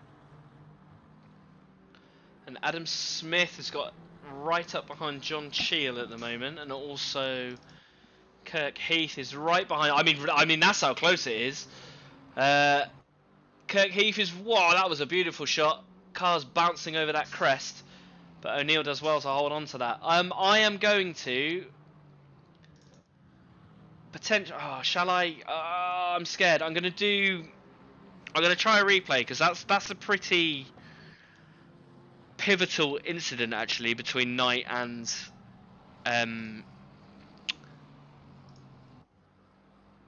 yeah. He's in the pits now. Yeah, Knight is coming out of the pit. I'm gonna try. I apologise, this is gonna freeze everything, but in terms of gaps, everyone is sort of. You're okay apart. at the moment. Heath is quite close to Neil, but I can do I'm almost tempted commentary. If this is going to be what happens on this game with custom liveries, then it's just not worth it. It's much better having on replays, I feel, on this. But then I think people get more enjoyment out of racing than they do the replays, so probably not. It's frustrating because replays are important. you know, you do want to watch what happened and you want to make your own judgment on it. But I mean, taking the liveries out. Right, so here we go. So yeah, so we've got our replay. In fact, Knight's behind Christensen, yeah. So is it Christensen that loses it? Oh yeah, he just touches the grass. Oh, big tag slapper. Knight slams into the side of him. There we go. So annoyingly, it took 30 seconds to get that replay, but we did see what happened. It quite well. You did, yeah. You did. What's wrong with the footlong? Asks Nick or F64 in the chat. I'll let you answer that one. There's nothing wrong with a footlong. We've got Poi, Pew, Handy, and Heath all in the pit lane. I've noticed that Henry's gone back to his early pit stops. Why, aye, Henry man is in the pits having his mid-race pit stop rather than his late pit stop, man. There you go. Okay, so we have 34 minutes to go. If you can all timestamp that, that'd be absolutely brilliant. 8:01 p.m. race time. So Monty Wilson and Miles Dixon are both in the pits. Smith and Cheel are having a good old battle. Just watching it right now. I don't think he's going to give up. Oh, he has given up. I mean, not given up. That's the wrong way of saying it. I mean, John has to be careful, which he knows, because obviously he does live in a log cabin in the woods, and his internet isn't the best. So sometimes there is a little bit of rubber banding going on. So I think he does know that. He does appreciate it. So no orange gaps at the moment. So we're literally everyone can take a little bit of a breather. I might use this opportunity to go get myself a drink. Out back in 30 seconds. So we're watching Lister, Rangsiter, and Stevenson. This is back for. Oh, Lister runs wide a little bit. Rangsiter goes through.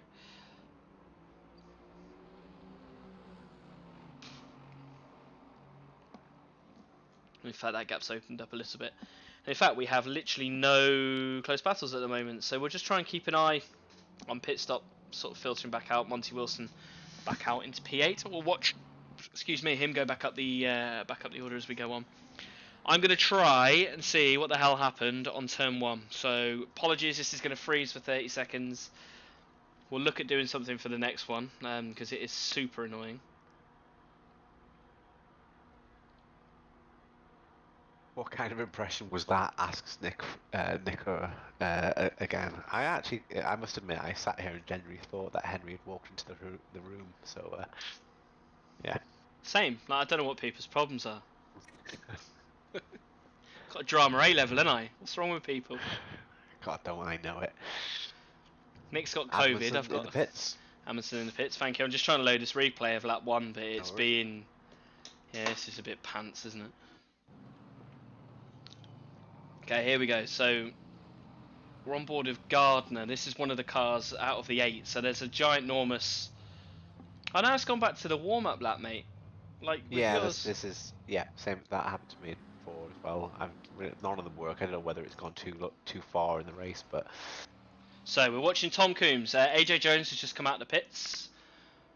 Tom is looking. I mean, in this situation, I would probably back out of it. I know, in fact, Jones is going in the pits. I thought they were very close to making contact there.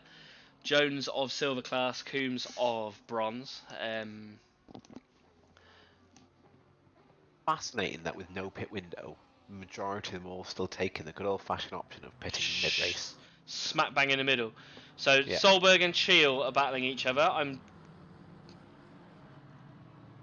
We'll see if John is as kind to Trulls as he was to other people. Solberg's flashing his lights at him. I don't know why he's flashing his lights at him. It's for position. John does not need to let him by. But he does again. It must be that log cabin syndrome again. But he does. Apart from the flag, you'd think they were the same car. My game's saying John's in the pits when he's clearly not, because we're watching him go around the track. Alex Smith and Jones both in the pit lane as well. Seville actually pits, race leader, as he pulls into his box and stops, probably has a hot dog, gets out of the car, has a wee, and still probably got time to still lead this race. What was the gap? 13 seconds, I think. Yeah, I think it was 13 seconds. He put the hammer down last few laps, to be fair.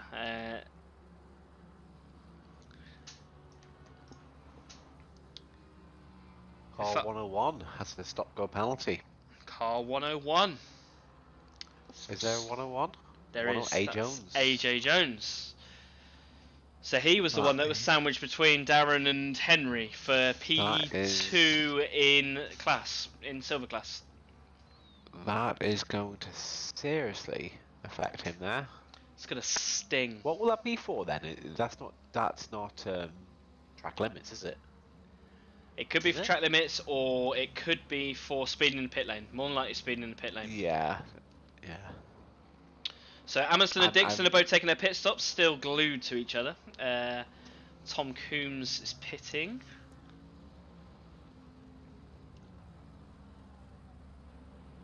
Even nice we had a Webber in the race. That's how he's doing. John, very close to John Shield. I mean, take a screenshot, ladies and gentlemen. Darren Bolton currently P3.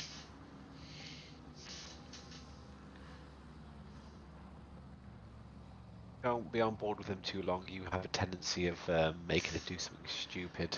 I do.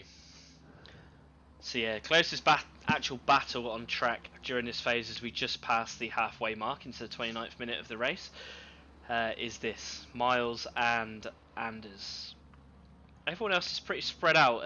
Found this in the shakedown. Everyone was sort of spread out, but they did close up towards the end of the race. As Darren goes in the pits and O'Neill goes in the pits. What's the gap between? That's actually not Monty's pit, surely, because he's in pit. The gap between Seville and Monty is only 5 seconds. That's not a lot. Monty has gained a substantial. Pit, I think he's pit. Oh, Monty no, was in no P4. There's no way he could have pitted. No, he was in P4. He's now in P7. He must have pit. I think Monty has been playing a. I don't know. That gap has come down a lot between Seville and Monty. That's interesting to see. So we've still got Oscar out on track. We've still got Marquez out on track. We've still got Ramsden. I think they're the last of the pitters, you know. The top 3. Monty, yeah, I think Monty has pitted. So the gap between Monty and Jonathan is only 5 seconds.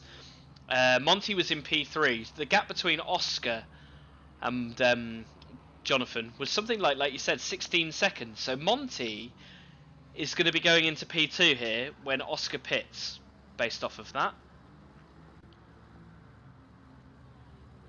That's fascinating if he has that. I will be astonished how he's done that. That's the undercut. Daffin, Henry is only 4 seconds behind Kyle Daffin now. Henry has actually jumped Darren in the pits. I have just noticed. So the top 3 of silver on track are currently P10, P11, P12, separated by 7 seconds. Henry, notoriously, is quicker in the last part of the race. I think he's going to be catching Kyle towards the end of this. We've got a lot of traffic. There's a little accident there with Mark Lister, one of the lap cars, actually spins into somebody else. So I need to get used to these cars. This is going to be interesting, actually. Oh, that's actually quite worrying. We've had another comment. You don't mind me doing comments, do you? Nick Orr says, for the record, I'm finding 2 drunk mates in the commentary box. Very refreshing and awesome. Thank you. I'm not quite drunk yet though, so Mars Big Bubble. Yeah, we're literally not drunk at all. Mars just had a big slide. This is what we're like all the time. This isn't being drunk. This is just normal. But it's always on a cheesy note. It's always nice to have people actually be there and comment. It helps us massively. We don't do this for 2,000 people. If we don't make 2 or 3 people happy, then that's our job done. We don't do this for enjoyment either, really, do we? I'm enjoying myself. You know, I'm sat here with undisclosed. What's going on here? Oh, something's gone on. Oh, Ash gets past Henry. What's happening? We just caught the end of it. It's Jody Marsh is sort of in the way. Yeah. Is that for position? Yes, that is for position. Ash and Henry. Ash obviously had that big wallop into the side of Christensen. He sort of got by there. I think there was a car got loose. Henry got involved, and then Ash has actually passed him. So all of that time that Henry sort of gained in the pit stop phase has just been lost. Again, I'd love to bloody look, but I can't. Yeah, he wasn't before. I'd love to look, but I can't. I don't have the liveries now, so I don't know who's who. Darren has made an Most epic recent, lunge. most recent incident, mate. Number 33. It'll be on there. Darren has made a lunge. He made a lunge a minute ago on. I can't. I'm so sorry. I can't see the car numbers or anything like that at all because I don't have the liveries. If you look in, if on the broadcast tool, mate, you click on on the broadcasting tab on HUD. If you click on BC, it will give you the car number in the bottom right-hand corner of the screen. And also on the broadcast tab, it gives you all of the numbers. So if you click through people, you'll be able to find whatever number it is. So Miles still, gap of about half a second. Seville looking at a move on Ramsden. Ramsden pitting very late, as is Marquez, as is Sandberg. Of course, no pit window, so Sandberg, if he really wanted to, could pit on the last lap. Looking at his lap times, he's 2 seconds off the pace. So his last lap was a 36.5. Meanwhile, Seville was a 34.8. And your underdog, as such, even though we know he's not, Monty there with 35.4. It's going to be an interesting one. I think the main thing is Sandberg's last lap was a 36.5 and Monty's was a 35.4. So over a second gain there by Monty on that lap. The gap is about 58 seconds. By my reckoning, it's about 1:05 to have a pit stop. So, Ramsden goes off out of P4. Still not pitted. He just goes straight on into turn 1. So all of that time he's gained by staying out. He's just lost. Yep, he's just literally, he has just got to brake for the corner. He has literally just, when you said he went straight on, I thought, oh, you know, but no, he has actually just went straight on. Right, so where's Marquez coming back out? He comes back out in P7, P8 as Pew has just gone past.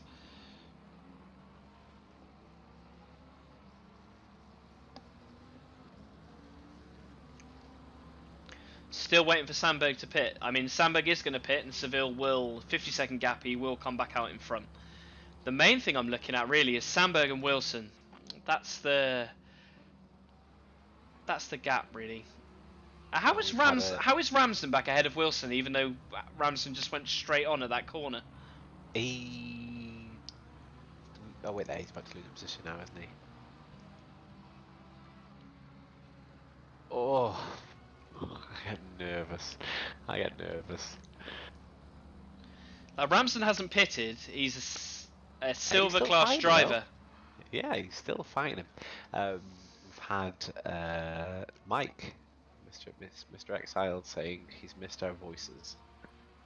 That's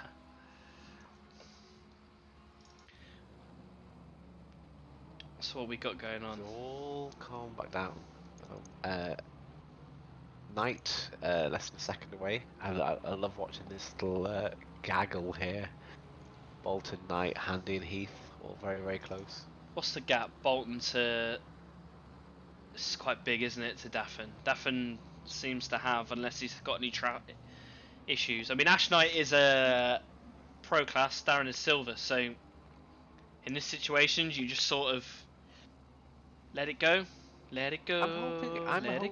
I'm hoping that we see a resurgence from Darren here, and he keeps his elbows out. I think he needs to start being a bit more like, no, you're not having this. This is mine. Ramsden in the pits.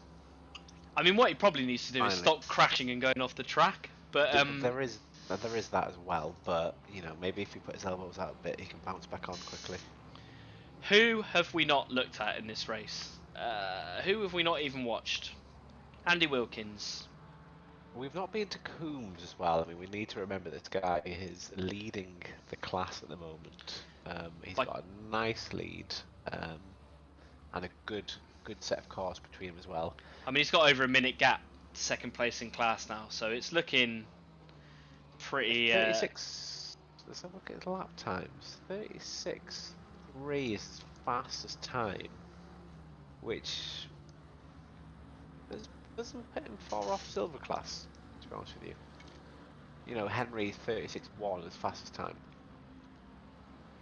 And he's currently lapping faster than Henry as well, so that could be something to look into. What else are we looking at? So Monty's last lap, Fiat 35.2, Seville's 34.5.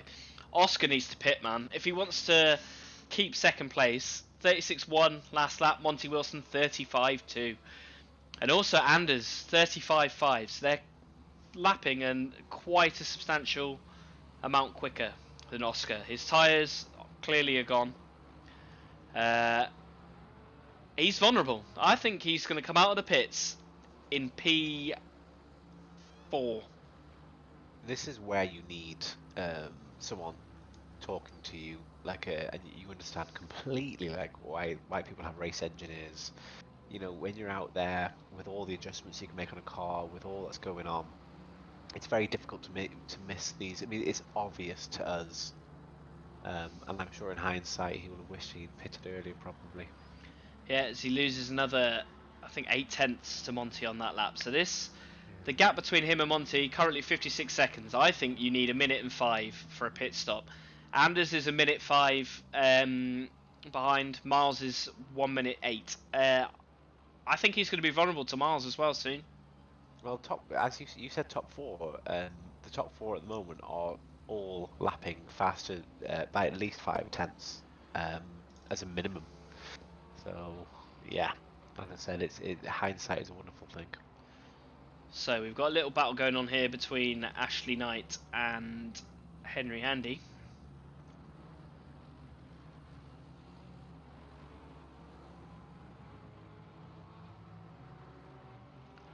How does he soak up the pressure? He's made a move. He's gone for it, and Henry does not. Oh, I love seeing that. A little bit of a love tap. I think it's important that drivers show a little bit of dominance and don't give in. That's why I always dislike Bottas. So Rams to... Oh, yeah. He's such an aggressive defensive driver, isn't he, Bottas? Christ. No, I don't think he defends at all. No, exactly. Yeah, it's just like, no, come on, just do a little kink to the left. That's what everyone else does. But anyway. He did with Russell, didn't he? And then they both nearly died, so that was... Well, I mean, yeah, there is that. You choose your battles. Right, so what's going on? Seville massively catching Oscar lap by lap. Oscar's still got a pit. Last lap, Sandberg, 36.5. Wilson, 35.0. 1.5 seconds. Oh. I almost feel like I should go into the room and just say, shh, this is your engineer. Pit. Yeah, quite. He's proper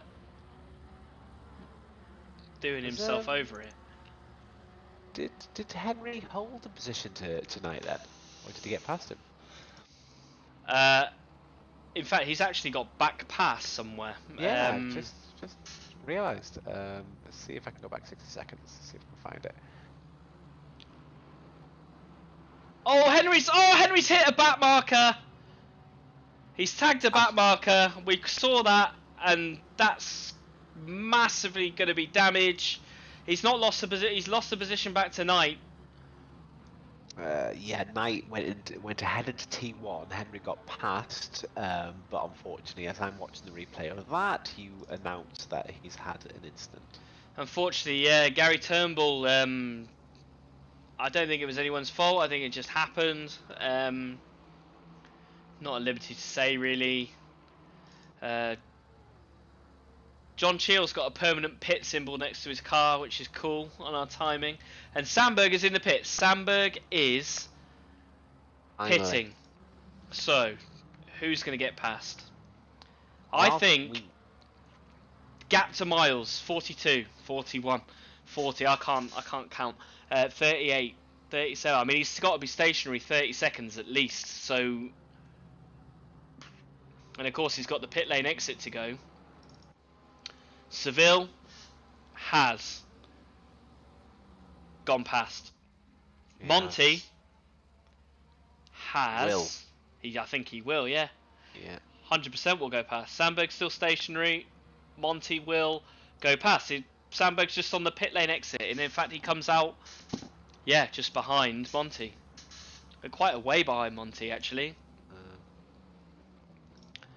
Can you just give us a quick...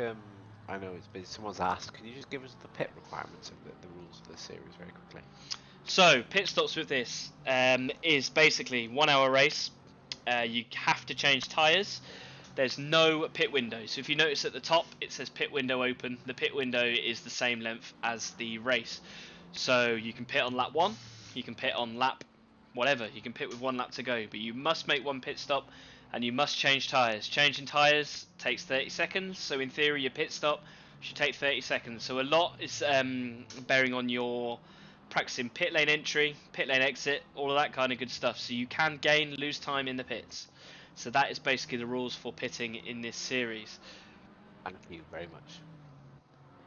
We found the pit window a bit restrictive. Everyone pitting sort of at the same time. Everyone sort of did the same thing, and it was a bit boring, to be fair. So that's why we sort of changed it. So what we got? I used to hate it when I was racing. Something might happen to you 10 minutes into the race, but it's okay, I can pit now. But with the window not being open, I used to hate it because you still have to come in. So this will be brilliant for the people who like to do fly on the wall strategy decisions. So yeah, I was slightly wrong. So yeah, Monty played it perfectly, bang on, passes Oscar.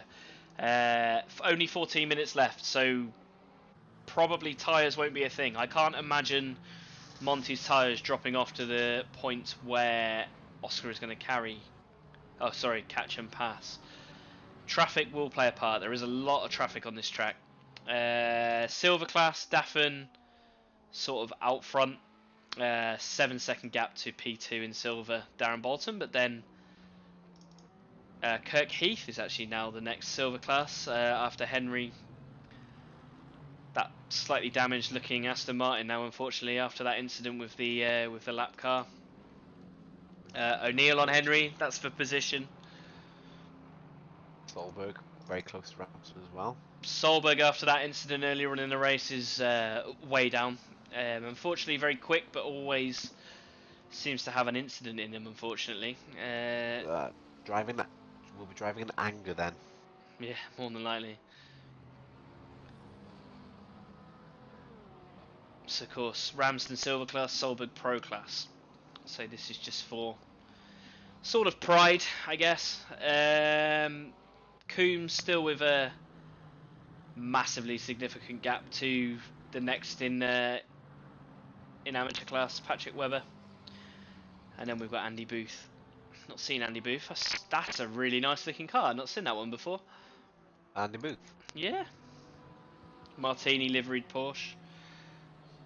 And we've got some of the silver guys that were involved back in incidents back earlier in the race. Rangsetter, P27, Adam Gardner. Definitely quicker than that. I think he was involved at the start as well. Then Jonathan Marsh, You're Dominic right about Joy, that livery on the booth. Chris Stevenson, Carl Smith, Gary Turnbull, and Mark Lister. So yeah, unfortunately, it's always going to be a thing. We've got, and in fact, Sandberg's actually catching Wilson now at a quite substantial rate of knots. So the pendulum sort of turned on this a little bit, Nick. This is going to be a good battle, I think, for the remaining 11 minutes. 7 his last lap. He was 2 seconds quick, 1.9 seconds faster than Wilson. And Yes. maybe we owe him an apology. Might be an inspired decision. I mean, he's lost the place, but who's to bet against him getting it back?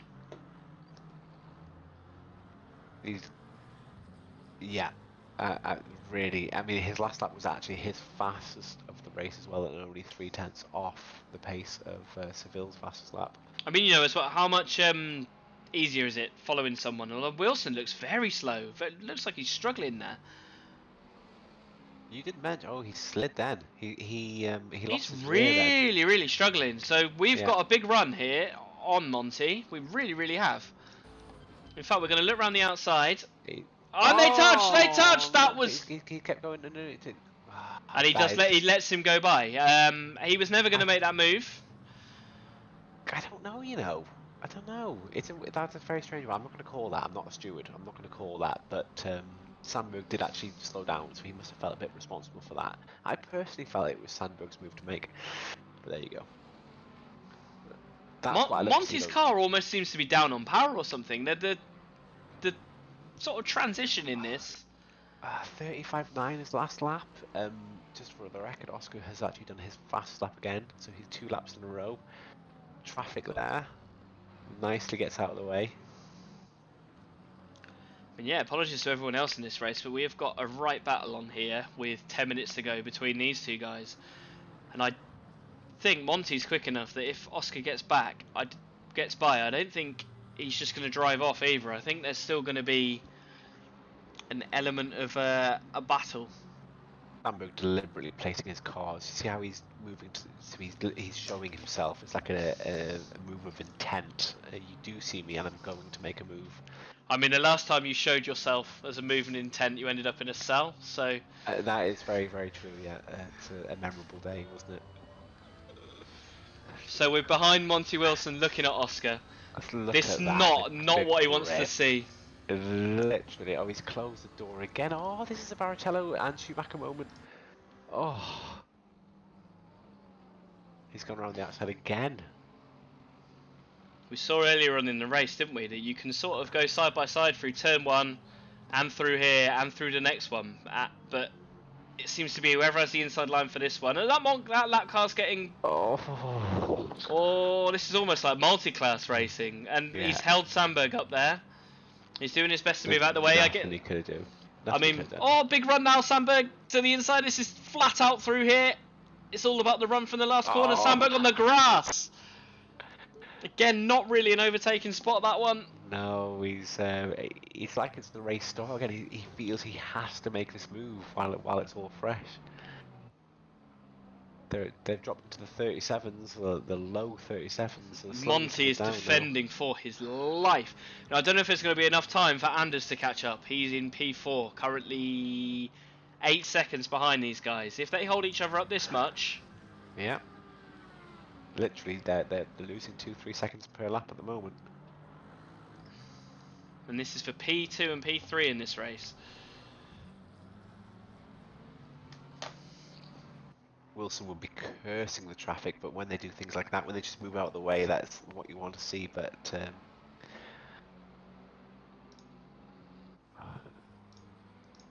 he's too far back.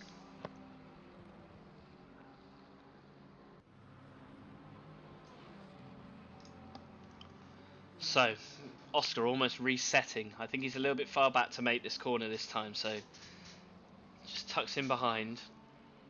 This is the closest battle on circuit, so we will keep with it. Yeah, like I feel bad to the other drivers at the moment, with especially with coming so close to the end of the race. But we can't not watch this at the moment. I mean, Seville's just flying into distance, 17 seconds. It's not really a surprise.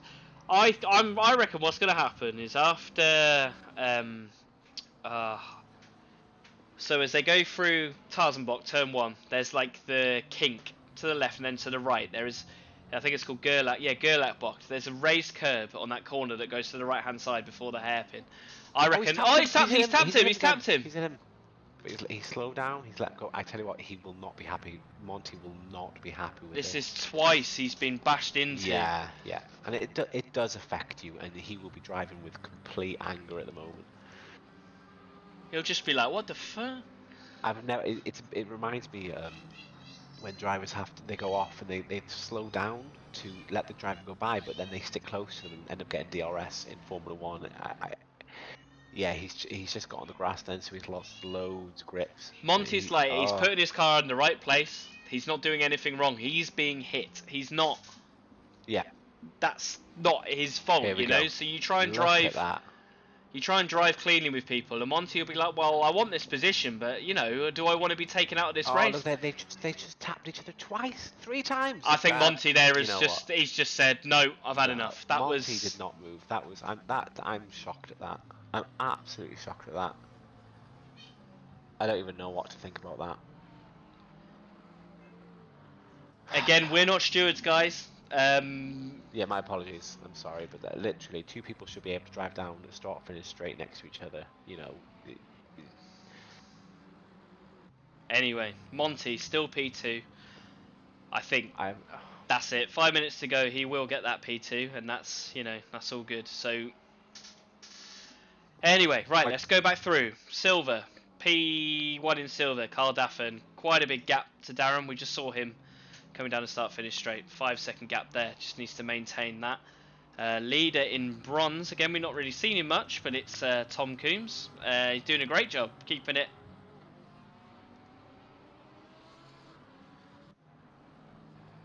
Yeah, to think he said he was nervous at the start of the race. It seems that it all played out with him, with Joy heading down the field. But you take it, don't you? You'll take any result that you get given, or earn. Yeah, exactly. He's done a good job. He's not gone off the track. He's been setting decent lap times. I mean, the best lap time 36.3. That's good. That puts him sort of, yeah, right in that gap, right at the top of the bronze, just before the silvers. So. Dominic Joy, who was pole 37.7, so yeah, he was very, very quick in the qualifying conditions, but in the race, not so quick at all. I want to give a personal well done to Joy as well. You know, I've been there, and you're laps down, you're in the pits within 2 minutes of the race, but to stick with it, you know, he's not last, he's gained at least 4 positions, so I just want to say well done to him for sticking with it. I think it's a true test of your character if you can get given something negative at the start of the race, but just keep on going with your head down. So well done, it's very easy to quit, isn't it? So the only other real battle that we've got, Solberg still not managed to get past Ramsden actually.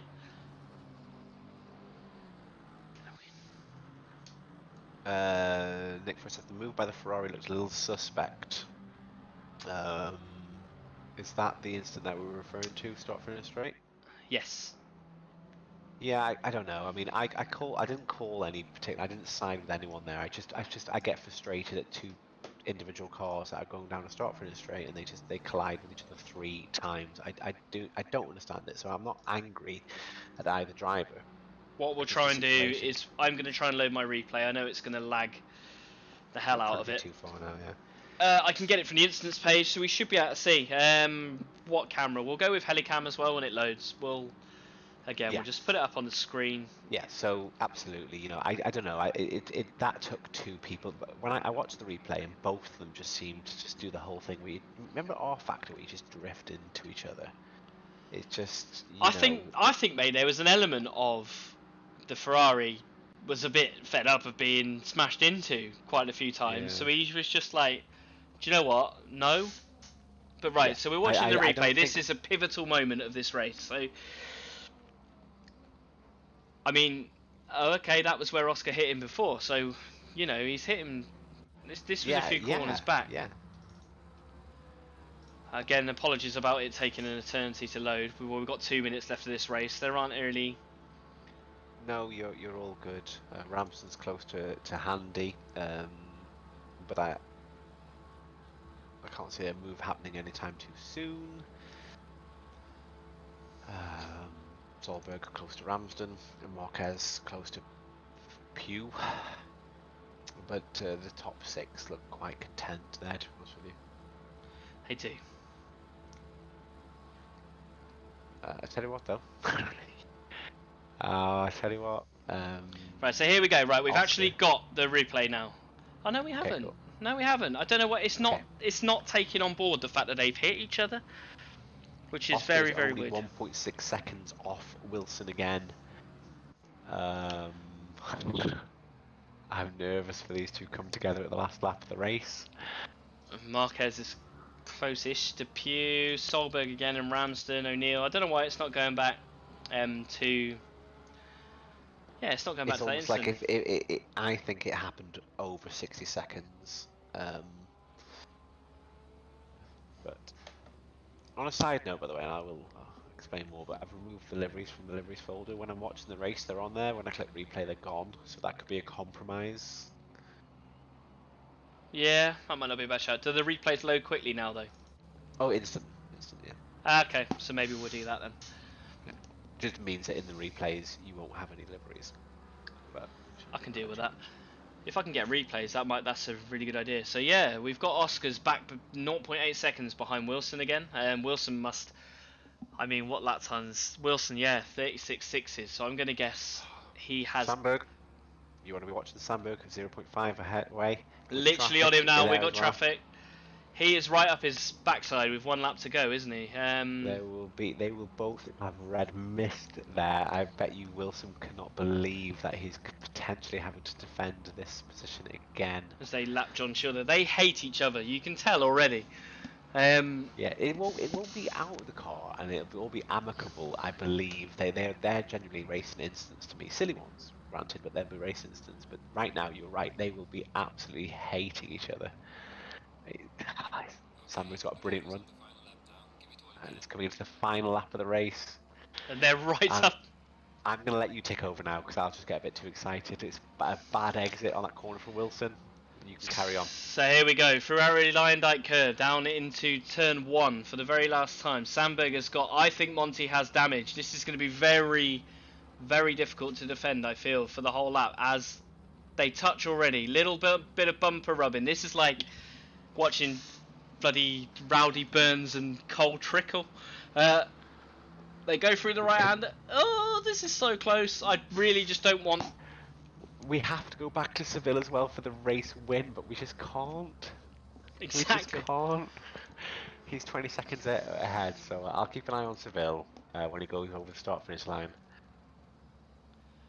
We've got Wilkins making a move on Cheel, but at the moment we just really need to keep an eye on this. This is for the 2 podium places. And I mean, is it beyond the realms of possibility that Amundsen and Dixon in P4 and 5 could end up on the podium I'm thinking it. Meanwhile, Sevilla's coming into the last few corners of the race. Another absolutely brilliant job. Flawless lap of the race. He had a bit of trouble at the beginning. Not really even trouble. Bit of a wobble. Yeah. Other than that, absolutely flawless. He's coming over. He's coming over the finish line. He's on the last corner there, so you have to give him a little bit of. Exactly. I'm trying. Yeah. So, yeah, I've got him going across the line. Sorry, Jonathan, we don't care anymore. Right, we're back to Monty Wilson and Sandberg. We do care, Jonathan. We do care. Well done. But here we go. I think Monty's done enough. I think he's done enough. But slipstream's not massive in his car. Monty's going to do it just. Yeah, and in fact, Sandberg runs wide, and yeah, they will 0.2 seconds the gap, but Monty does it. Oh, wow. Okay. Wow. They're driving around each other. There's respect there. There is respect there. I think these two will genuinely talk to each other after this. I don't think we'll see any protest there. Meanwhile, Amundsen. Goodness me, it makes you realise how far ahead these people were. And these guys aren't slow. Amundsen, Miles, they are not slow drivers. Pugh, Marquez. Oh, of course it is actually race over now, isn't it? Yeah, because they were. P9. I think we've still got Heath and Knight. I think these guys are racing each other still. Yeah, P12. But in fact, Ash has managed to defend. Solberg P1, P2, P3. Is that interview? Not for interview. I think they're just getting a picture on the straight. I think. It says interview. Right, I'll be back in 2 seconds. No worries. Right, the camera's currently. That was intense. That was an intense end to the race there. We'll have the main comm mark back shortly. Whilst we wait, I'm just going back. Blackburn and Bolton and Heath podium for silver class, and a well done to Coombs, Webber and Booth podium for the bronze class. Overall, looked like an absolutely brilliant race all round. Few scraps here and there, but nothing to worry about too much. I'm sure the protests will come in, but they'll be dealt with efficiently. Right, cool. Have we got I don't know what the deal is. Have we got permission to drag? Yeah, P123 to interview. Apparently, yeah. So we are gonna speak. It'll be interesting to see. I'm gonna let you lead here. Who are interviewed? Oscar only wants to be interviewed because he's one of the people that were. Yeah, well, I want to speak to him anyway. Alright, how do I move this up? I'm trying to put Oscar in the group, but. I'll drag him up. That's right. Invite to server. There's one called Fuck's Sake. No, not that one.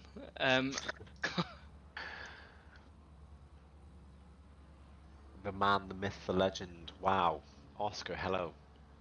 Marco? Oh, tell you what, I need some clean underwear now. Yeah, you can say that. Yeah, I think I actually need a new seat here. Something stronger. Mark, we've got Monty and Oscar have joined us. Hey, I'm just trying to find. Hello, both.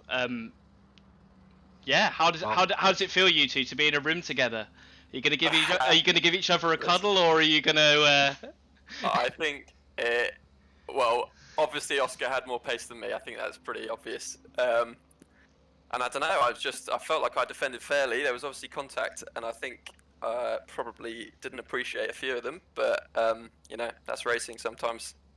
Guys, I've never been thrown into a room with someone that I've had instances with, but I was actually saying that I genuinely think that you'll both be amicable and respectful, because whilst there were a few little moves that I thought were a bit overall, I think the right result came forward. I don't know what you feel about that, Oscar, there. I don't think that I should feel that it's okay, but really, when you end up as 3, then of course then you've done something that you shouldn't do when you clearly have the pace of P2. But that's I would agree with that. You definitely were the faster car, so. And but yeah, I don't know. I think it's good that we have the 24-hour cooldown period where we can look a little on replays in this thing. I think. Yeah, I'd like to look. At least one situation there could maybe have been a little different, but the rest of them was okay. I think we both was fair in that case. If we had a touch, we waited and things like that. So in that case, we kept the excitement up. You did that, and you know what? We're all still learning here. There's no experts in sim racing, so I think coming together, talking about these things, it helps people learn and understand. And you know, we'll be broadcasting this, and it'll be really, really nice for people to hear that you're both amicable and nice. And you know what? There was some absolutely brilliant racing. I know there was I know that you've both got bits of paint on each other's cars, but it's nice to hear that you can potentially be amicable. But thank you for that incredible race. We couldn't even watch poor Seville at the end of the race because we were so both engrossed with your racing. I think Mark could agree with me there. Yeah, definitely. Unfortunately, we can't get Seville into here because I think they're all in a completely different Discord in Pulse Chat, which is actually against the rules, but whatever. Sounds like a penalty. And also, just really quickly, we've got Kyle in here. Kyle, congratulations on your silver class win. Ended up being a pretty lonely race at the end. You were just driving around on your own. It was pretty straightforward in the end. Do you think? Yeah, my pace was horrendous. Like, I'm not even gonna lie. I don't know what happened. I was terrible. I'm glad to hear that I won something. Hang on, I just want to clarify this. You're saying your pace was terrible, but yet you won the race. No, I was like getting the silver. Okay. I'm not that quick, mate. I'm not that quick.